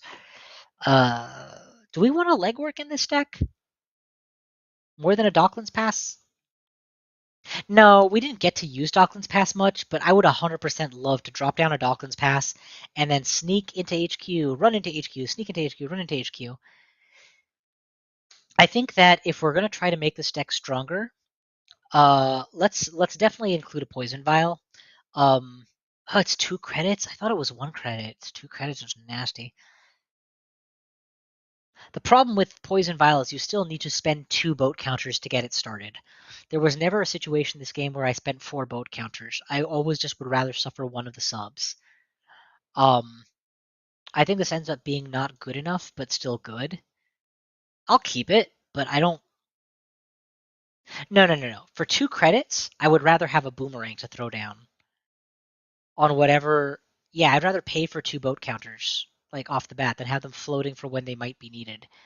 Is there a way to charge the boat other than the boat? I doubt it because that's a very Shaper thing to do.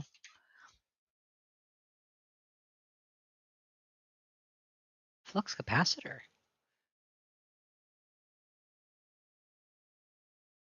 Nah. Orca would be the thing to consider, but this is not a big deck. That's not what it's trying to do. Charge. Yeah, no, none of these. I'm curious to see how cutting Chesve for Tranquilizer plays out. At the absolute minimum, Tranquilizer lets me do what I'm trying to do, which is, oh, you did a thing on Centrals, and that thing is actually slowing me down. Get rid of it. Steve Cambridge for Recursion works really well with Tranquilizer, but Steve Cambridge might be a better mid-game runner than an early game runner, and I might need an early game runner to have a shot here. So let's cut all of this. Look at who my runner choices are. Az. Ooh, let's talk Az. How many targets does Az have in my deck? Because if Az has 1 credit per turn, that's really good. So 1, 2, 3, 4. So all 9 of these are good targets. 10. Is she virtual? No, she's not virtual. She's a humanoid. Cyborg. 10. 11. 12. And that's it. 12 targets. Is it credit back or is it reduction of cost? It's reduction of cost.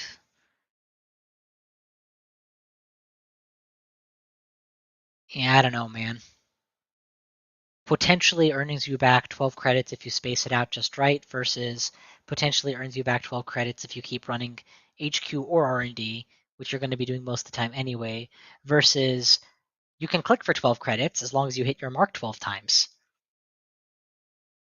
I mean, that's just the choice, right? And we'll add an info bounty because that thing basically runs the game for you once you have it. We'll cut out daily casts. It's good money, but it's slow money. I think this deck is becoming closer to the vision that I wanted it to be, which is tunnel vision, run centrals, and be happy, and stack all these cool effects every time you do it. But it's missing Steve, which I really wish it had. What is DJ Fenris set me back influence-wise? 1 or 3? 1. Okay, what does it cost? If I have a DJ Fenris, what am I getting with him? I would need to look at the IDs that are not him. No.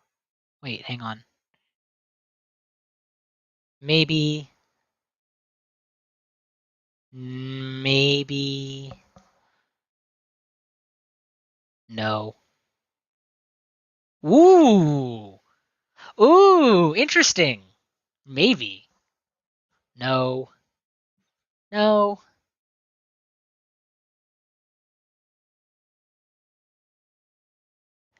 Very much a maybe, depending on how the tranquilizers are doing. It no, just no. Maybe, but no. No.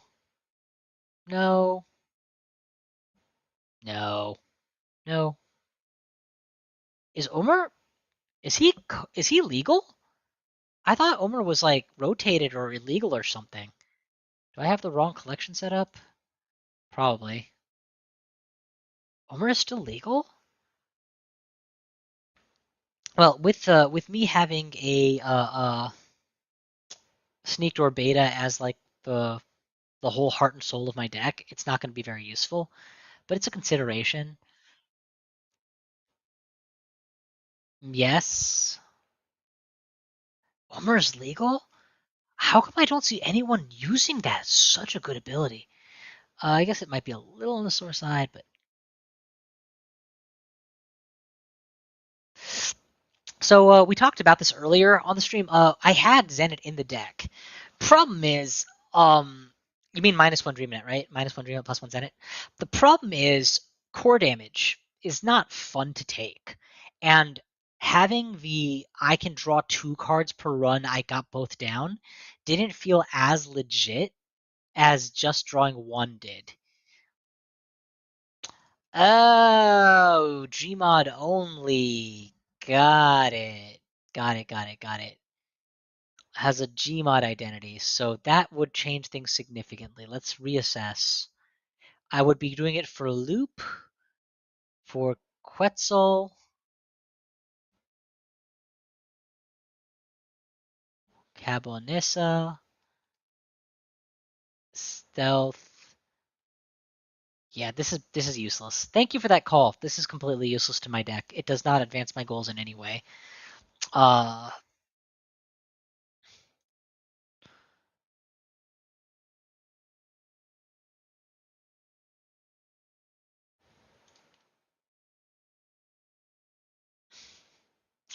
I think yeah, sorry, rewind. So with the Zenit chip, right, we also happen to run against HB core damage deck on our first game, and that kind of proved the point that if you happen to run into a core damage deck, it's straight up not good to use. It's almost unplayably dangerous. So we considered picking up a what's that thing called where you prevent damage? Caldera in the deck, so that we could install our own mods and prevent the damage, and that would work with all of my mods. Problem is that only works with core and net. It doesn't work with meat damage, and meat damage is what all the other mods do. So rock in a hard place. And you're not going to run against core damage HB often enough to include multiple cards to deal with it teched out. Further, the one time we did run against core HB, we got to 6 points. So it's not like we were hopelessly behind with no hope of winning that game. Yeah, I don't know, man. Zenit chip is awesome if you're running Tremolo, if you're doing something with it. If you're so poor that you, yeah, if you're so poor that you really should just be sparing the 2 credits. If you're going Tag Storm or Tag Me, so you can't afford to have your card draw tied up in an event. But I'm none of those things. In fact, as a rule of thumb, I tend to be really rich, actually, assuming I play my events right. So, that's a cut. Okay, this is where it's going to have to be for now. I'm not able to push this much longer because I am Gonna have to stop streaming in just a few minutes. This has been a fantastic morning. Thank you all for coming out. It really does mean the world to me. To be able to share this with you guys and enjoy streaming with y'all. Let me see if I can do this. No, that doesn't work. This? There we go. There we go.